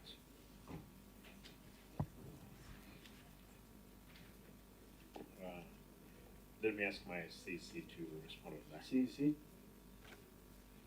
Yes, Chair. We don't only depend on NHIF. We also have insurance and Linda Mama, which we also get on monthly basis. Although currently Linda Mama is not working. Then you should have said that in your response. You only focus on NHIF. You should have included that in your response, that Linda Mama delayed and stating the amount. And also, you ended up spending 163 million. Up to there, are we together?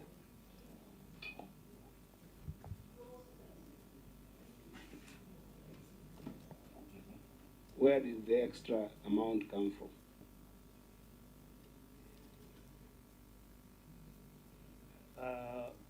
Where did, let me just do the tabulation for you,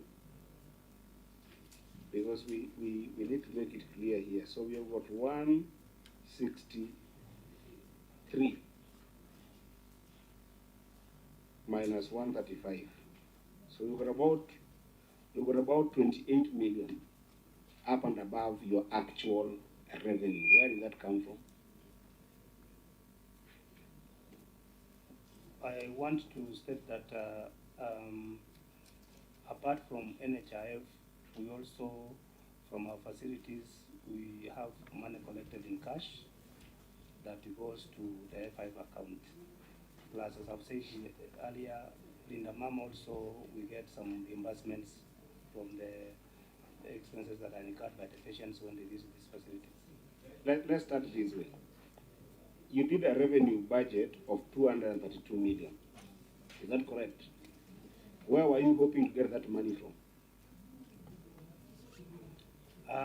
We were hoping to get this money from, of course, the patients who visit the hospitals. Okay. Yes. Do you have a schedule of where you are? Because I think that this is a binary control performance chair, and we have got a shortfall of 42%, and then we've got an upward spending of 30%. Under spending of 30%. I think that it would be important that this query leads us to how can you be able to perform as a budget, and that's why I'm asking you these questions. I'm not interrogating you. I'm actually trying to look at what are the areas for performance for this budget. You budgeted for, this is a revenue budget. In your revenue budget, you budgeted for 232 million.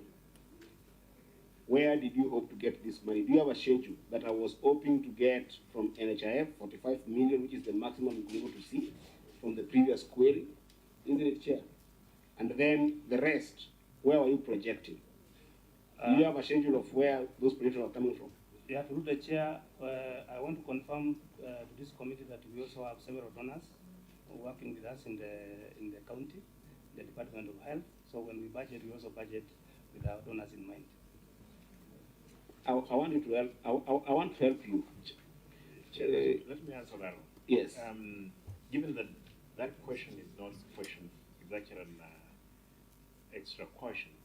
If required to provide that schedule, we can provide where we are, projected to get that money from. Governor, at the moment, we don't have it here.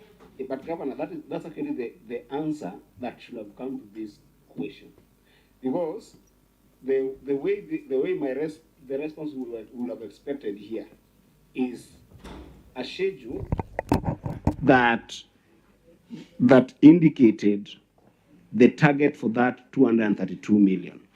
You see, so that the way the answer should have been comprehensive is, of the 232 million, we were expecting 50 million from Donawai. We were expecting 45 million from NHIF. We were expecting 90 million from Linda Mama. We were expecting 50 million from XY source.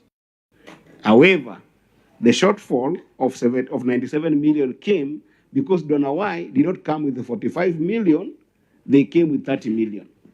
You see what I mean? And then Linda Mama, we ended up getting 30 million instead of 45 million. here, because this is about battery control and performance, and we have to see how do you overshoot. You don't expect that donor Y will give you money when they won't come up for you. So that if they won't come up, we can advise you that perhaps on this have this remedy from the governor or XYZ. But the way it is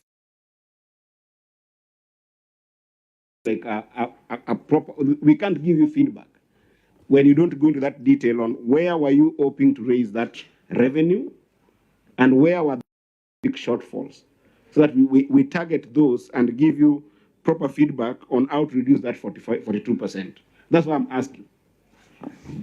Yeah, and in fact, before Senator Ogenda comes in, the budget is actually not balancing.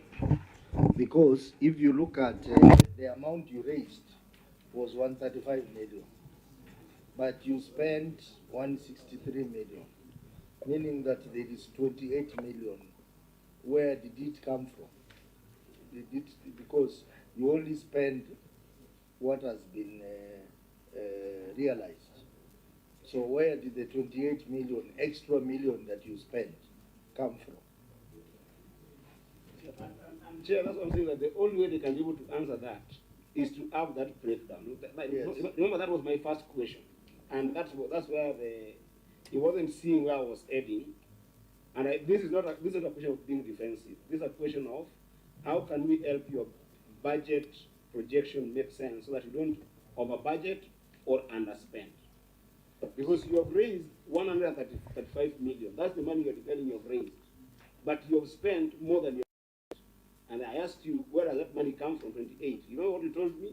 You've got many sources. You know why you're saying you've got many sources? Because you don't have a schedule.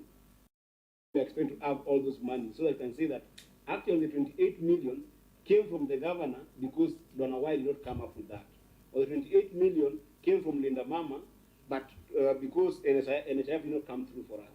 We need that rigor so that we can be able to give you proper feedback as financial team in this committee. Senator Ogenda, put yourself on record and you proceed. Thank you. Governor, welcome to the committee as the leader of my party, the deputy party leader. Yes, you know you have party leader, deputy. Yes. Now, just 2 points, Governor. I just wanted to just weigh in on the budget control and performance. Right from what Senator Eddy has asked, the plug-in, CISI has referred to donors. Are you able to provide that schedule? Or can you, on top of your head right now, tell the committee how much money you received from donors during that year? But that ties into the other question. Did you therefore knowingly, is there information that you knowingly withheld from the auditors when the audit process was going on? And lastly, CC of Governor, was there money lost? I think that is the other crucial point in all this. Was there money lost? I see performance question and the year in KISII 2021-2022. I don't know that COVID what we're looking at here. Yeah, so Governor, you can respond. Chair, before I give them a chance to respond, hopefully we had a look at the earlier response, you'll realize what Senator Ogenda has asked, because that COVID element, which has not been, I'm sure, which has not been captured here. But it is a recurrence of the same question the previous year. Therefore, that bit of it I want to agree. You should make me a CC, you can.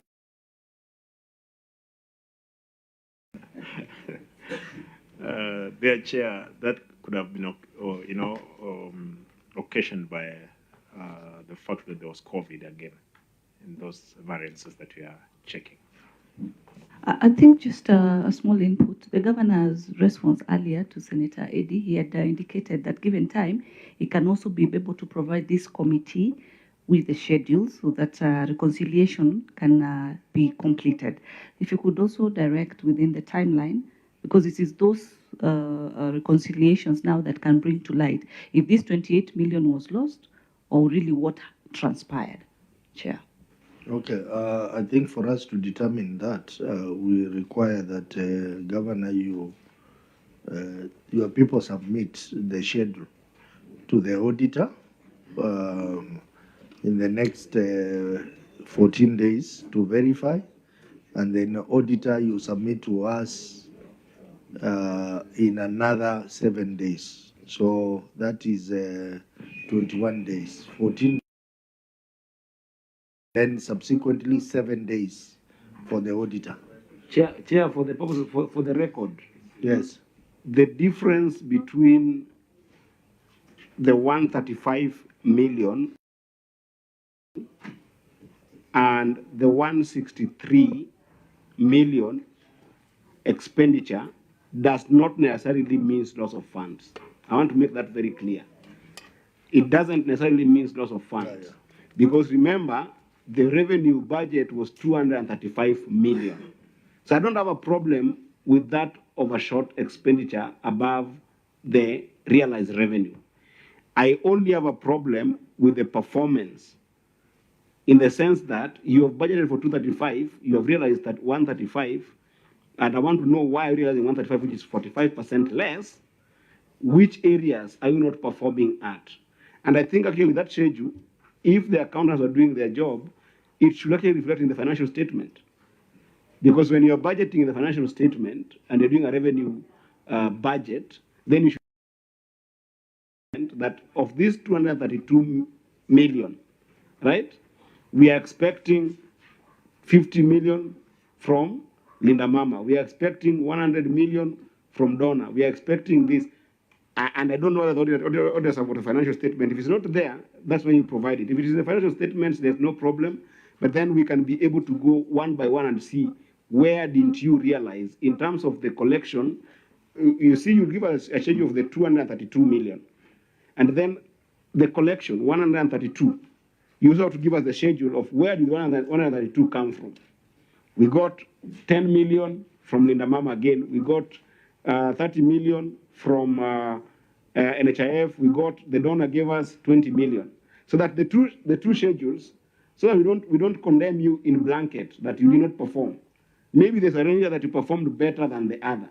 So we look at the 132 million, actually the areas that help us realize this are these.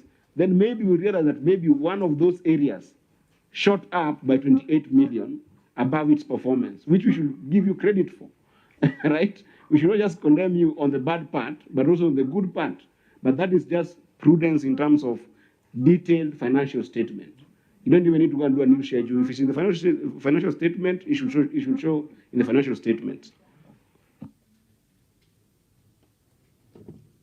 Okay, and another thing, CISI Finance and CISI through the governor. You know, whenever you have variation in your budget projections, then you need to do a supplementary budget. I don't know, to adjust the changes. Did you do supplementary budget? CISI Health and CISI Finance. Chair. Yes.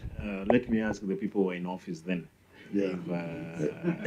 If they saw it.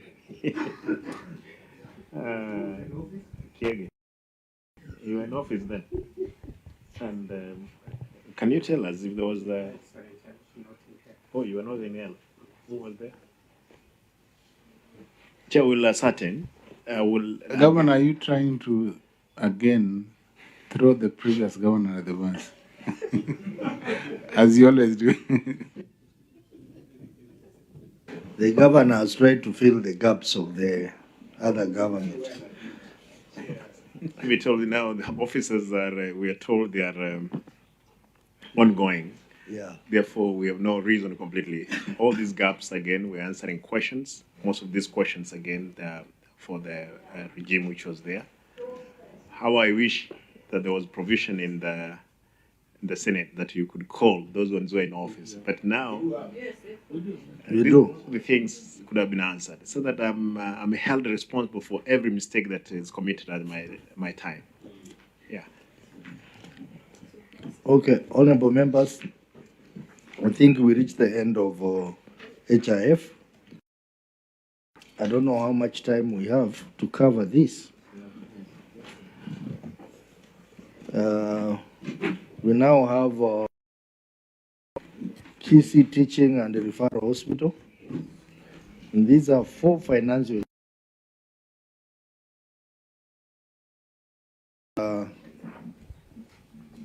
Time now is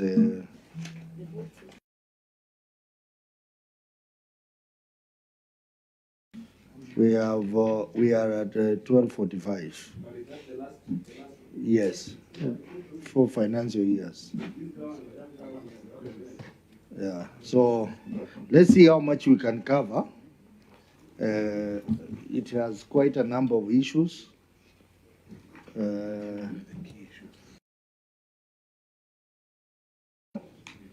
To take us through the reports in the usual manner.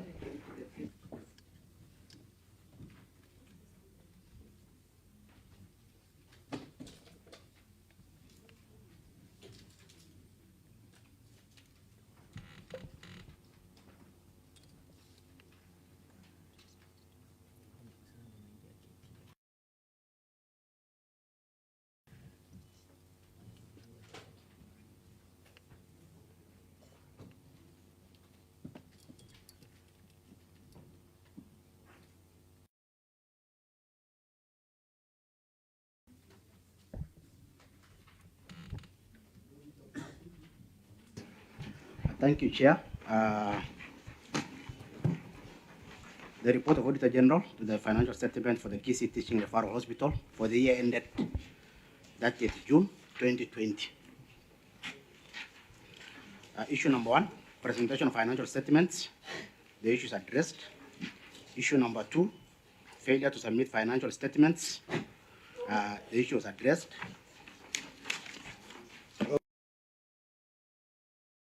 Compliance issue. That is a compliance issue. Yeah, it can only mitigate. And that one we had given direction. Okay. So it also applies here. Proceed. Issue number 3 is about property, plant, and equipment, not addressed. Issue number 4, inventories, not addressed. Issue number 5 is budgetary control and performance, not addressed.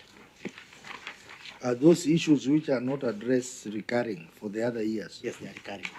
Okay. Go to 2021. The report of the Auditor General for the financial statement of the KISII Teaching and Referral Hospital for the year ended 30th June 2021. Issue number 1, budgetary control and performance, not addressed, and it was only 1 issue for that year. So it is recurring also? Yes. 2022? 2022, the issue is also 1 item, which is again recurring, budgetary control and performance, and not addressed. I have noticed a trend, Auditor. I don't know whether, Governor, you have noticed the same. That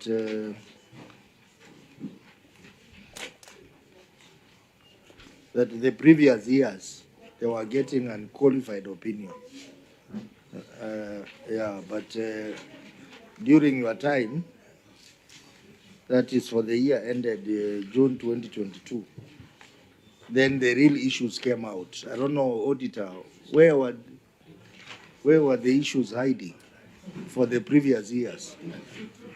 Huh? Auditor, where were the issues hiding? Because when you look at year ended 2021, it's unqualified. Ended June 2022, unqualified.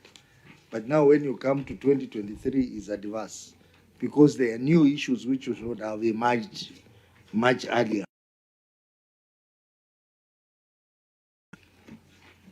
Chair, even for 2020, we were able to give advance opinion, which is the Okay, proceed to 2023. 2023, the audit report of the Auditor General on the financial statement for the Chair. KISII Teaching and Referral Hospital for the year ended 30th June 2023. Point of order. What is your point of order? Chair, I for 2022, 2021, I mean 2020, 2022, I think some of the issues that have been raised here, we can actually be able to give recommendations. And I don't know, because I think the issues have gone through, issues like budgetary for performance. If the team was listening, we have given a very comprehensive approach to financial statement preparation. So then the other issue that I'm seeing here that could be able to consider is property, plant, and equipment. I can assure you that on that is just about transitions, and having a proper register for property. Failure to submit financial statements. We have talked very comprehensive on this, and I hope that, and I believe actually that the team has taken note. So why can't we just concentrate on the 2022, 2023? Yeah, because the issues are recurring. That's why I wanted us to consider the last year, which is 2023. So just take us through 2023 then. Yeah, we support that. Proceed with the unsupported amenity wing. Yeah, thank you, Chair. For the year ended 30th June 2023, issue number 1 is unsupported amenity wing expenses, which is partially addressed. Issue number 2 is employees' cost, not addressed. The issue number 3 is property, plant, and equipment, not addressed.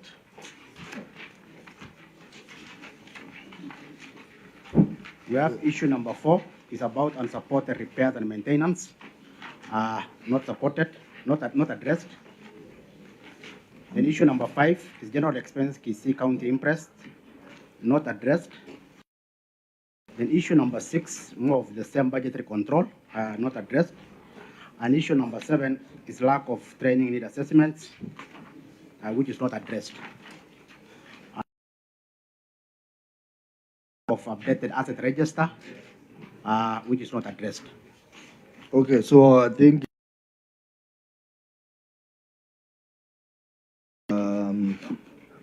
the issue on unsupported amenity wing expenses, I think we'll look at that. And then employee cost, we'll look at that. The issue of property, plant, and equipment. Governor, this is similar to the one we saw in a municipality. The issue of land, buildings, motor vehicles, furniture, blah blah, and all, and even asset register, depreciation policy. I think in the same light we looked at the municipality. We'd like you to look at that as well. So we will not cover this for the purpose of time. We'll take the written response, but also direct that Governor put more effort around that asset management. So that goes on and on. It's very detailed. The matter of Doctor's Plaza is also there as part of that. The machines, dialysis, cryotherapy, and CT scan, all those. Are those issues related to the mess? They are related to the mess. This mess is really a mess. So then the matter on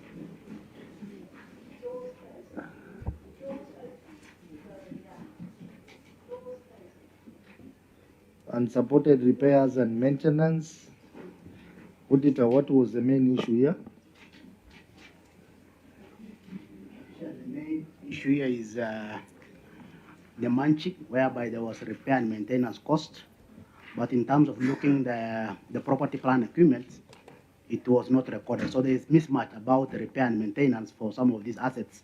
But if you look in terms of the book of the accounts, some of these assets are not recorded under the hospital, like the vehicles and all. So it is touching on the issue of assets. Yes, yes, yes. So I think that can also be managed under asset management as well.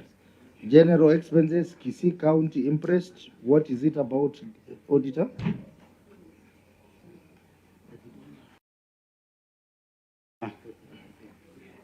And an outstanding interest of around 3 million. And currently, what has been supported is around 1.5 million, which falls short of the 3 million. And it was referred as general expenses, KISII County.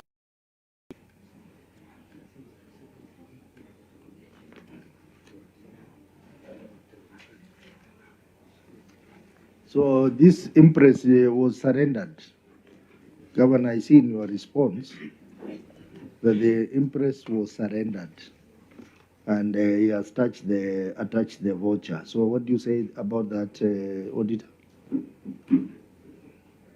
I share the voucher that has been attached is 1.5, but the audit query was 3 million. So there is still a balance of 1.5. So Chair, maybe, Governor, you I'm informed that there are 2 vouchers attached.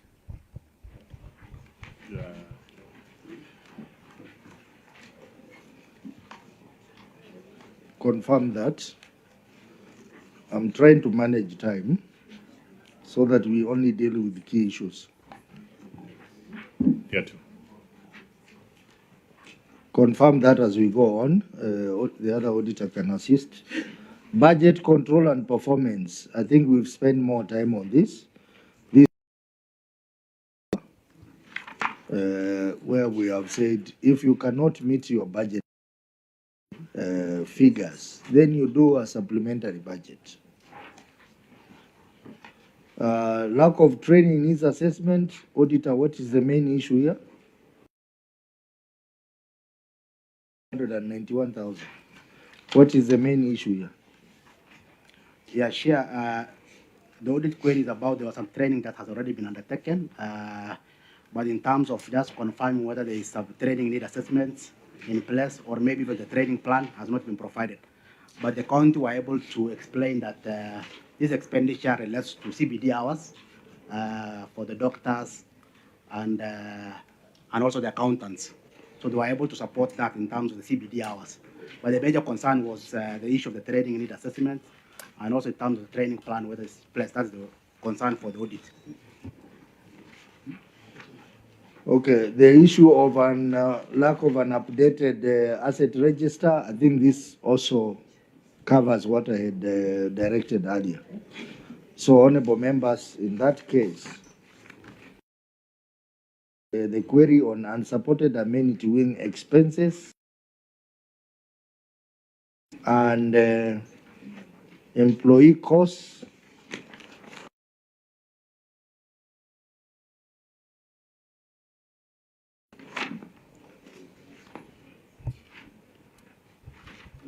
Yeah, those are the queries we are going to look at. So, auditor, take us through the first query. That is for the year ended June 2023. Yeah, thank you, Chair. Unsupported amenity wing expenses.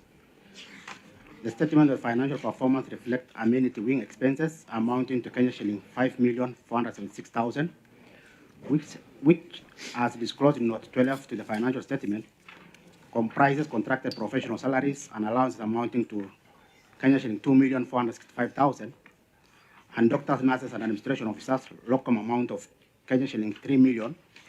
However, documents such as contracts and engagement letters in support of the expenditure were not provided for audit. In the circumstances, the accuracy and completion of regularity of the amenity wing expenses of Kenya shilling 5,476,000 could not be confirmed. Governor, your management response? Chair, again, I want to confirm unsupported amenity wing expenses. This is regrettable. However, the management has since provided contract agreement and engagement letters as attached. in Schedule Annex 1A, 1B, and 1C.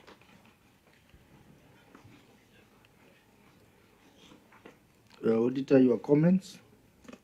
Thank you, Chair. The management concurred the observation on unsupported amenity wing expenses. However, the management provided a part of the employment contracts for Kenya shilling 765,000 out of 2,465,000.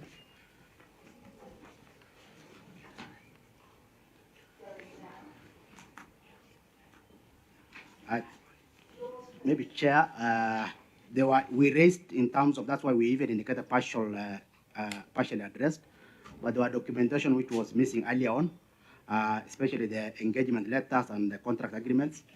But now, in terms of the submission, we can confirm that we have received those annexures.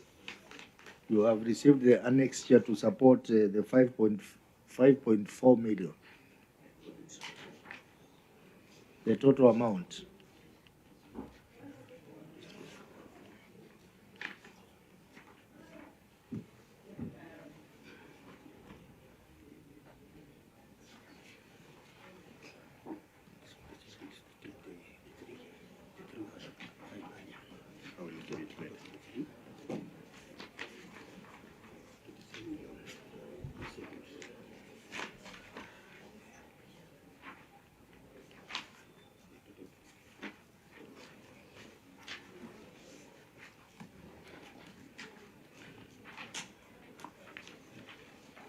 Share in terms of the schedule that has been provided, unless the annex is missing, they are totaling to 3,566,500.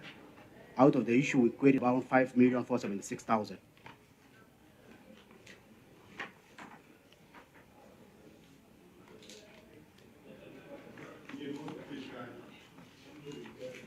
So what is outstanding?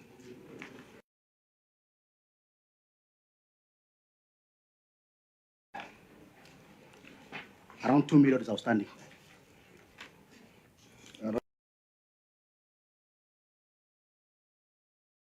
Adding the documentation.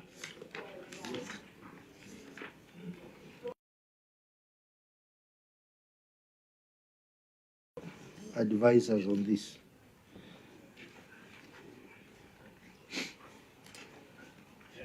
Chair.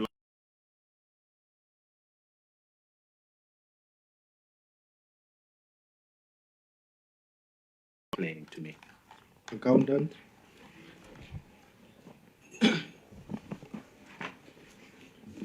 Thank you, Chair, for this chance again. On this note, on unsupported amenity wing expenses, as per the auditor query, they queried on the attachment supporting documents such as contracts, and we have provided those attachments. For the expenditure, already we had given, and we did not have an issue touching on the expenditure side. The only areas they queried us is the engagement letter and contract letters for those who are working under amenity wing. Chair, since the gentleman is on the floor, would you confirm to the committee your names, please, quickly? Thank you, Chair. My names are CPA Richard Musawi Mugaka. Elijah, oh, Richard? Elijah. Elijah, oh, so Elijah, sorry, yes? Yes. Mugaka, your SPAC number? 24903. 24903. So you're the one who signed these financial statements? Yes. And you're the one responding on behalf of the governor, indicating that according to you, you've issued all the relevant documents. You are satisfied with what you delivered to the auditors? No, as per the query, the auditors raised, they asked about the attachment which were missing. That's what the contract and the engagement letter, and is what we have supported. So it doesn't bother you that the accountant are raising the issues that are not able to reconcile of amount almost 2 million? As the auditor raised the issue, and we are ready to reconcile that amount, you can do it. So you agree that the auditors do not have all the relevant documents for them to audit and reconcile on this matter. You agree? Chair, let me help there. There's somewhere I was driving, I wanted it to catch your eye, Governor, because as much as Article 179 is in place, you've done your due diligence, you've given personnel and officers opportunities and jobs to work and deliver, true or false. And you find that the documents that are being asked, it's not you issuing these documents, it's CPA Elijah. And we need to be on the same page that he needs to own up, because the other concern I'm also having with Elijah, the CPA, a member of his board, under number 24903, is not in good standing as we speak. Why are you also not in good standing and you're also signing financial statements? Are you in good standing? Yeah. Are you good or bad? Are you good or you're bad? I'm not in good standing, but I'm So a you're bad. member. I'm a member. So you're in bad standing right now. Currently, I'm not good standing. No, just say bad.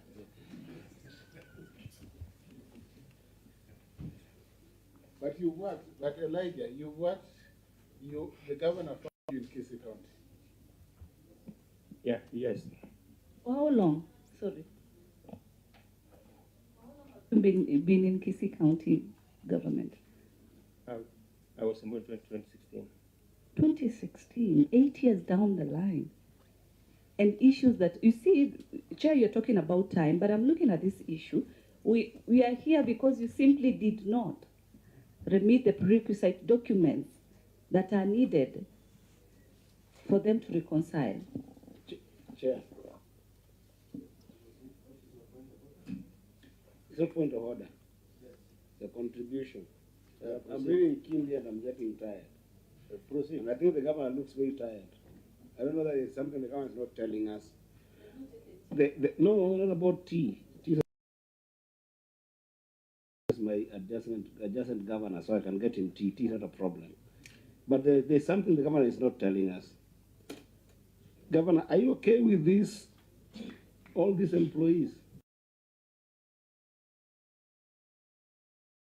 Is that the accountant who gave this document? Do you know the document that you're required to give? Do you understand the document that the auditor is asking for here? Through the governor, I'm just asking a very humble question. Chair, I think I want to say this. This is among those officers I think who are better. I give up. Therefore, if you got to get what is happening. But again, Mr. Chair, you see what he's trying to explain is that the Auditor General asked about those contract letters for the issues of money. It had been reconciled then. Therefore, it's not an issue that we are going to reconcile now, as it were. But what the auditor had asked is what they are saying has been provided, and we are in agreement with the Auditor Generals. You know what usually happens, Governor, and you need to take in interest. The hospital management, and we have seen that with other hospitals, they quietly engage casuals, quietly, and end up paying them these monies. You see, like in this case, all these people, are they employees of the hospital or they are just casuals?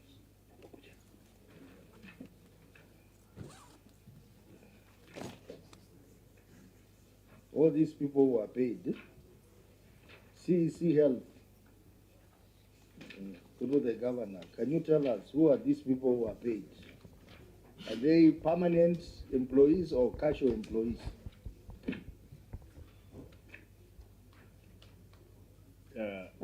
Let the CEO respond on that, because the one who engages those people. Chair and honorable members, the hospital engages from time to time employees at the casual levels and the professionals as locum part-timers on contract.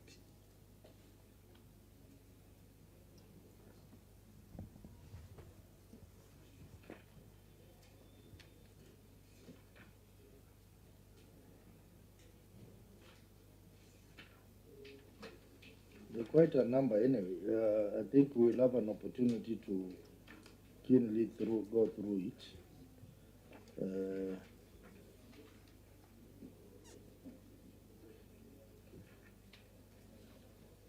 So, Auditor, what is the way forward on this?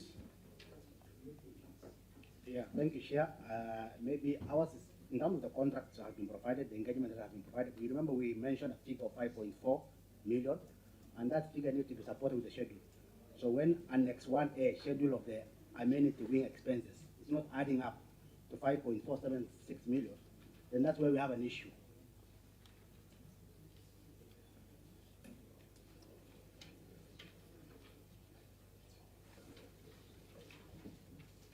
Chair. Yes. You see, it's already 108. Yeah, we are now going to the very last query. I know. And actually, I'm going to discourage you from going to that. Because, Chair, reconciliation issues are very important issues. Reconciliation issues are not just an issue of providing a document here and there. And I think the accountants must take their work seriously. Chair, I don't know whether you noticed that this entire report was adverse. I don't know whether you noticed that. And I've gone through all the queries. I've gone through the last query. I've even gone through the query we left on the unsupported repairs of documentation, because otherwise somebody else reading this report would actually claim a loss of funds. That you put even the entire account in the risk of EACC, because the same problem that the auditor is asking here reflects on that unsupported repairs and maintenance, where you can have ghost workers in form of casual workers. You can also have ghost assets in terms of constant issue of that accounting problem. Because if you look at, I know we didn't look at it, we said we didn't look at it. Chair, I would advise that the way we have treated, because this is the first time we're looking at this hospital, these reports need to be go and reconsidered with the governor and the auditors.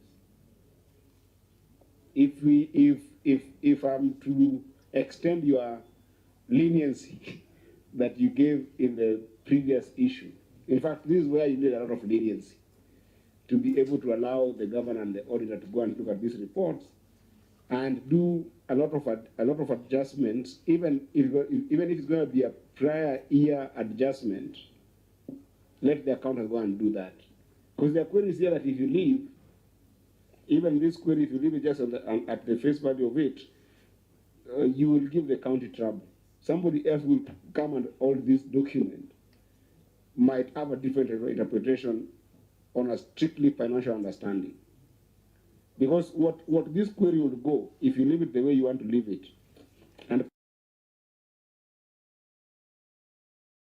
and the query that we are going to look at next, which I hope we cannot go to, query number 4 and the last query, somebody else might interpret them to be an issue of loss of funds on ghost workers or ghost assets, which I honestly don't want to believe is the truth, given the adjustments the reconciliation that have been given to the auditor. But if you leave it not updated the right way, somebody else holding this document will take these particular queries to EACC for no apparent reason, and then put the government into a very bad light because of accounting issues. And I suspect that is why the auditor gave an adverse opinion on this one. So perhaps this could be a good opportunity to have the county have the standard way of doing financial reports, and they work with the auditors, and then we take submissions and perhaps review this after another 30 days.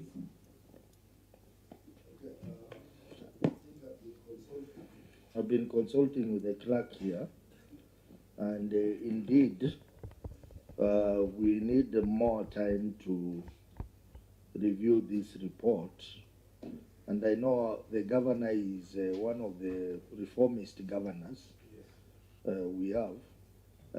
I know the matter of water company, you have made good progress after we thoroughly went through the reports.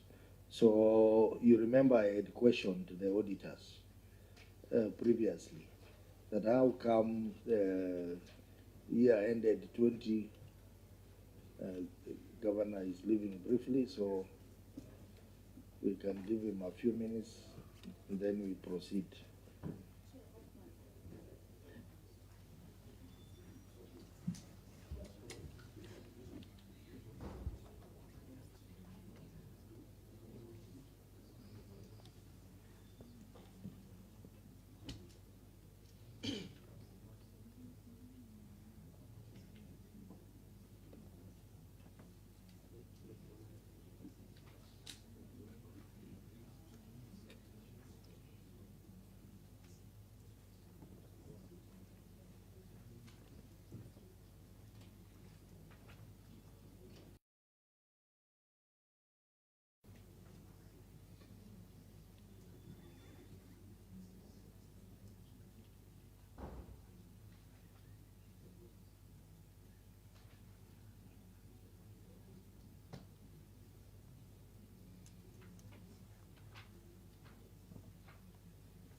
Welcome back, Governor. That it's quite a lot of work to be done, and we have expressed concern and qualified. But this particular year is now adverse. Much earlier. So for that case, the committees have more time to interrogate the audit report for, because there are issues there which are all the issues which need to be looked at. Chair, on a point of order, just quickly. Give your point of order. The issue of property, plant and equipment, we are noticing that the mess equipments are actually a mess. And that was signed much earlier. I don't know why the auditors could not pick that in the previous years. The issues of Doctors Plaza, we have issues to do with unsupported repairs and maintenance, and supported repairs to the equipments which are not functioning. So that clearly means there is a problem.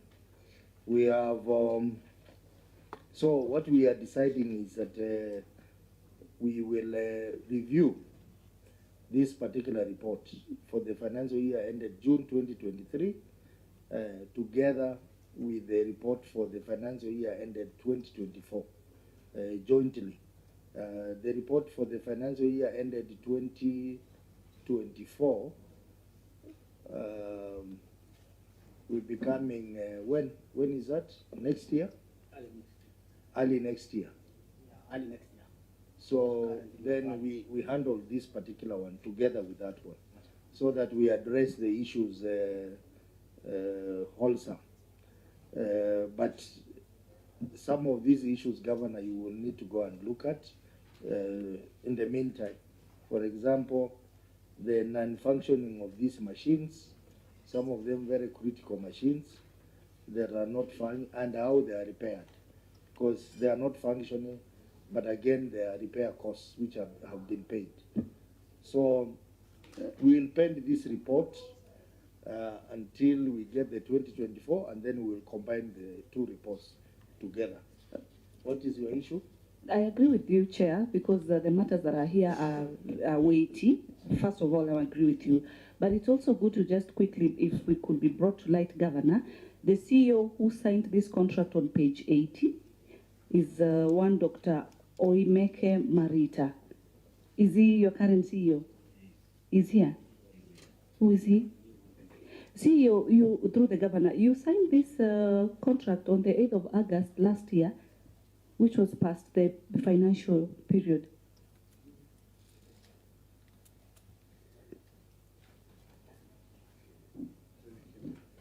Page 80, the pink red book.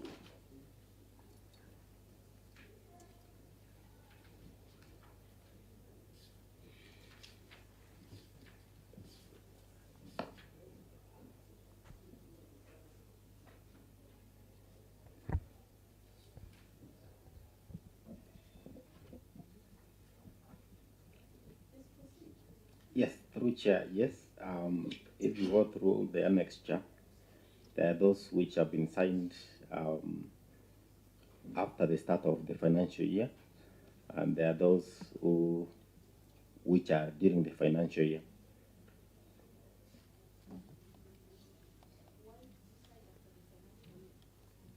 Senator Mutinda, thank you for highlighting that issue. But I have already directed that we will reopen this report together with the 2024 so that we look at it thoroughly.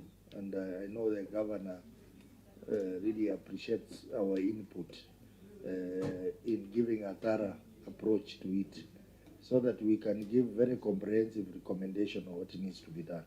So I think we stop at that point. Your question is noted, but let us look at it then. Immediately we get 2024, we will have another session which will combine 2023 and 2024. But meanwhile, Governor, you can look at these audits, those gaps before the next session we are going to have on the matter of hospitals. Well noted, Chair. We are on the same page, just a finality. In the previous query that I had raised in terms of the chair of the board, CEC should concentrate on the policy making. He is a chair.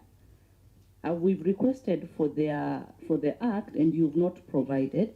So in the recommendations through the chair, I would request through you, Chair, that they look into that and respond also to the committee so that it is correctly done. You cannot be there. Be focusing on being the overall management. You appoint a chair.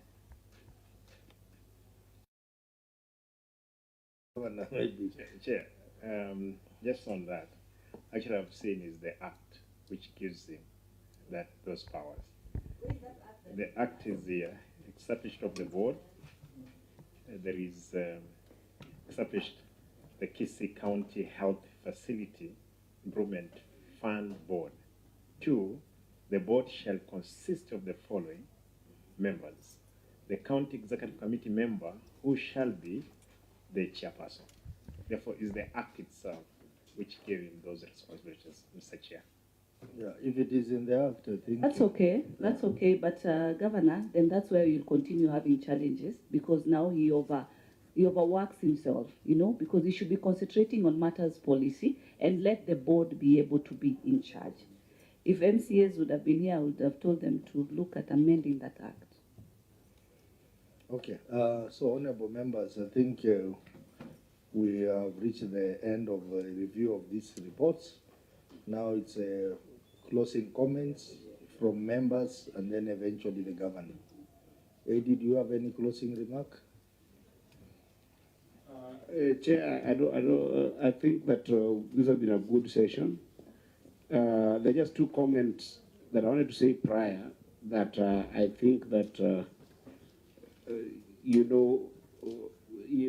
a question of egg and chicken, so that perhaps as a committee we can guide well. I think that when a fund is created of this magnitude, it is very important that a CEC has got a full bird's eye view position on the fund, that fund.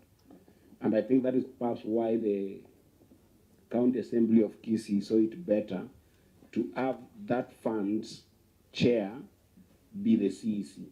And I think that is in the spirit of PFM section 184. So I don't know that I would recommend that they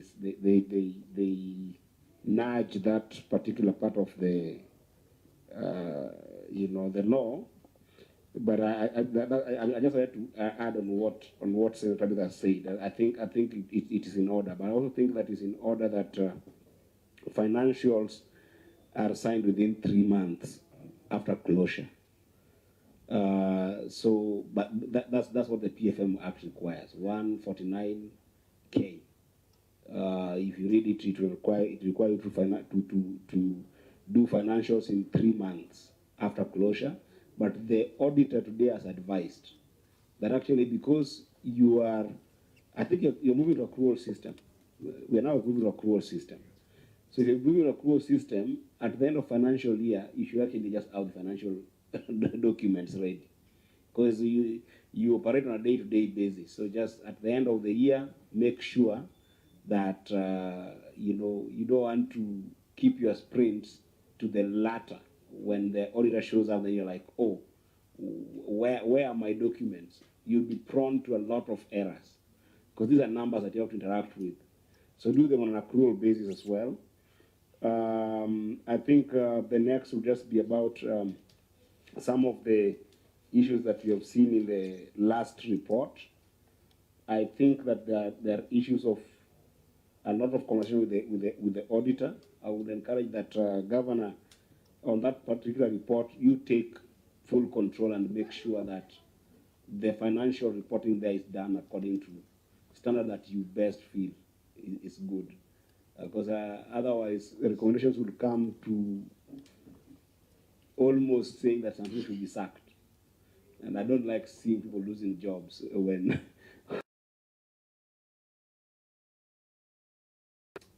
lack of job opportunities in the country currently. And some of these reports. There are some of the reports that I wouldn't want to see on my desk, because do you have a problem with that agenda? Are you buying in Migori now? It could be 2050, whatever the age will be. But I'm just praying for God's grace that one day I will also be, because I look up to my leaders. My leader here is the party leader, deputy party leader of ODM on both sides. This is a potential governor, this is a sitting governor. So if I'm hanging around them too long, one day I might end up being a governor. I'm just saying. But there are reports that if they're there, anybody can pick them with any interpretation, even if you have cleared them in the Senate. And you don't want an adverse report as this sitting there. That's why I would say that this report needs to be gone and be considered with the auditor together with you. I think those will be my comments for now. Otherwise, thank you, Governor, for always being a partner of this committee, actually. I think that your positive attitude towards this committee makes it easier to make KISII County work better for the people. And that's something that I really, really value. There are few governors who have exemplified that attitude of partnership instead of adversarial kind of relationship with this committee. And therefore, it helps us to give you proper feedback that can be able to help the officers work better. I thank you, Chair. One minute. It felt like Senator Ed is requesting for future ticket. He has his two deputy party leaders. Kindly support the young. Anyway, all in all, Governor, asante sana. Some of the former members of parliament from Nairobi County, Nairobi is perceived to be very notorious. I've really set a bad precedence before most of the committees of Senate. You've so far set a positive record in that response.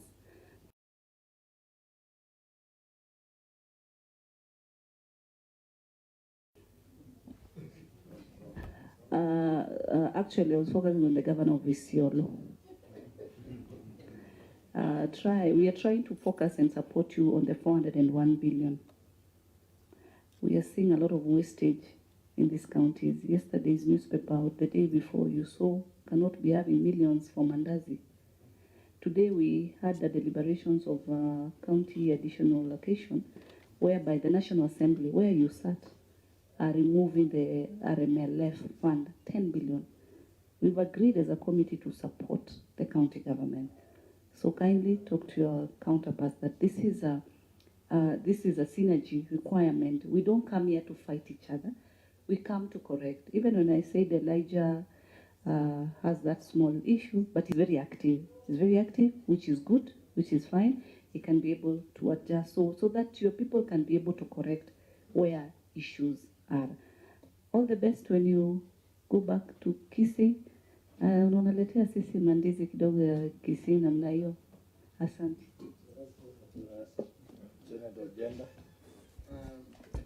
I think when Senator Eddie talked about governor, I thought he was talking about me.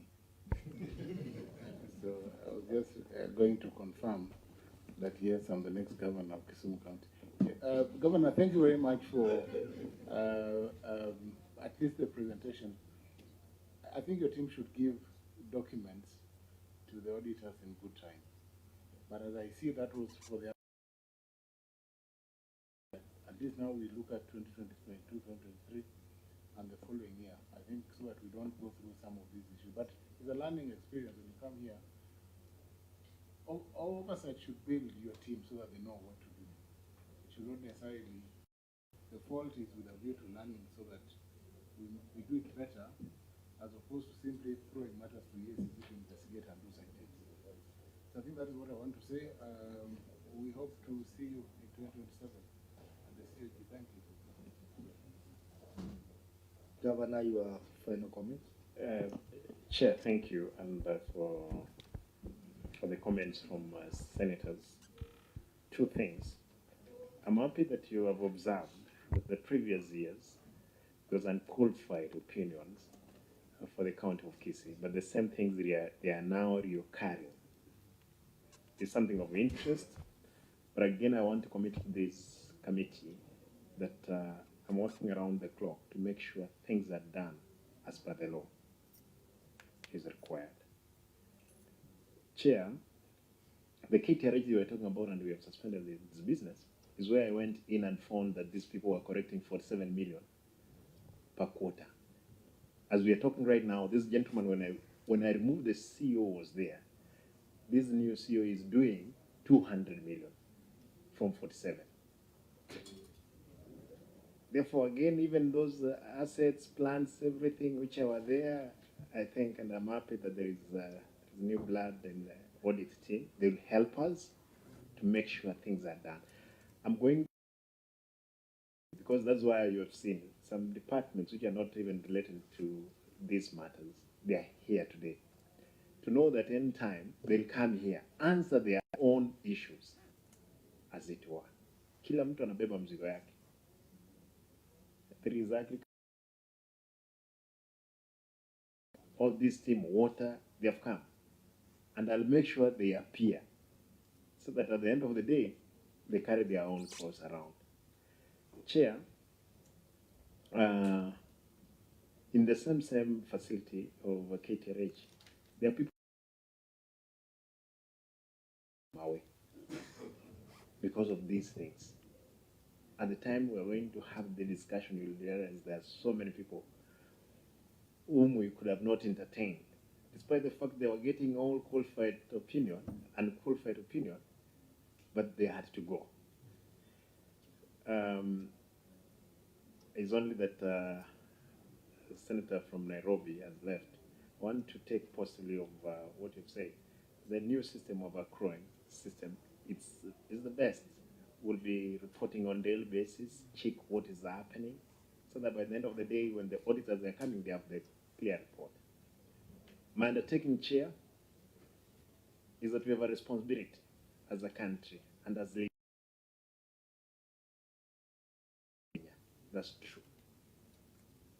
It's up to us to, to come from our slumberland, help the country to move forward. There is no angel who will fall from heaven to fix the current situation. We must be angels of our own time. Therefore, Mr. Chair, I'm happy, Mheshimiwa Senator Ojenda, wishing you welcome, Mr. Senator Okech. Then we will meet 20. Chair, cushion agenda. I might be a governor before you. Be careful. My gods work family. And for your information, when you are seated there, know that one day you will sit here. Yes. You will be grilled by those ones who will be there. Then, because I've been there for 10 years. Now I'm here. The same thing happens. Therefore, I want to thank you again for the opportunity appearing before this committee. Thank you. Thank you, Governor, for appear before us. We don't take it for granted. But I want to say that it is important for the betterment of the lives of our people. What you do there in KISII and what we are doing here in Senate, it all adds up to improving the lives of our people. I want to also echo the sentiments of my colleagues that those areas that we have identified gaps in the management of Facility Improvement Fund and also in KISII County Referral. Go sit down with your people and try to figure out the deal with those gaps. As I have expressed that it looks like in the earlier years of audit, the auditor did not consider a wider scope of the matters to look into. But the 2023, the auditor has been able to capture quite a number of issues, and of particular interest is the issue of functioning of hospital equipment. I believe these are the equipments which are supplied and maintained by MES. It is not just KISII, but all counties, including my own county, machines are not functioning because of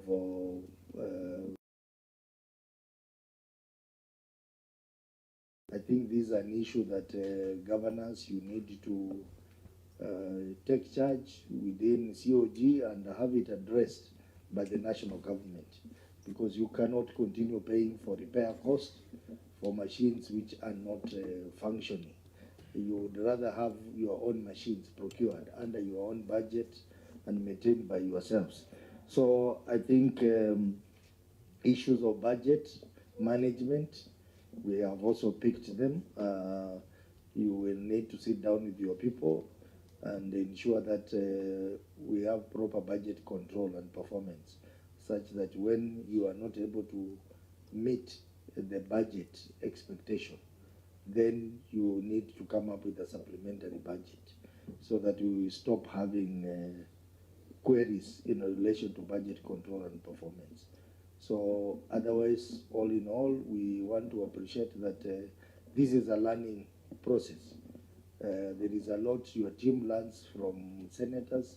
There is a lot senators also learn and share with you, because they interact with many reports for various counties. So we are able to know and interface with current challenges.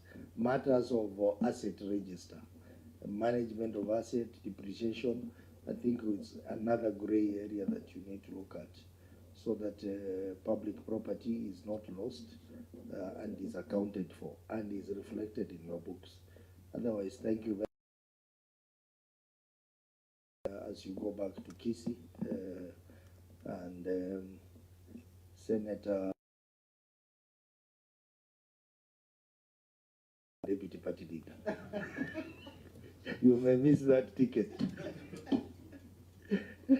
Thank you very much. The meeting is adjourned and Tuesday, 10 a.m.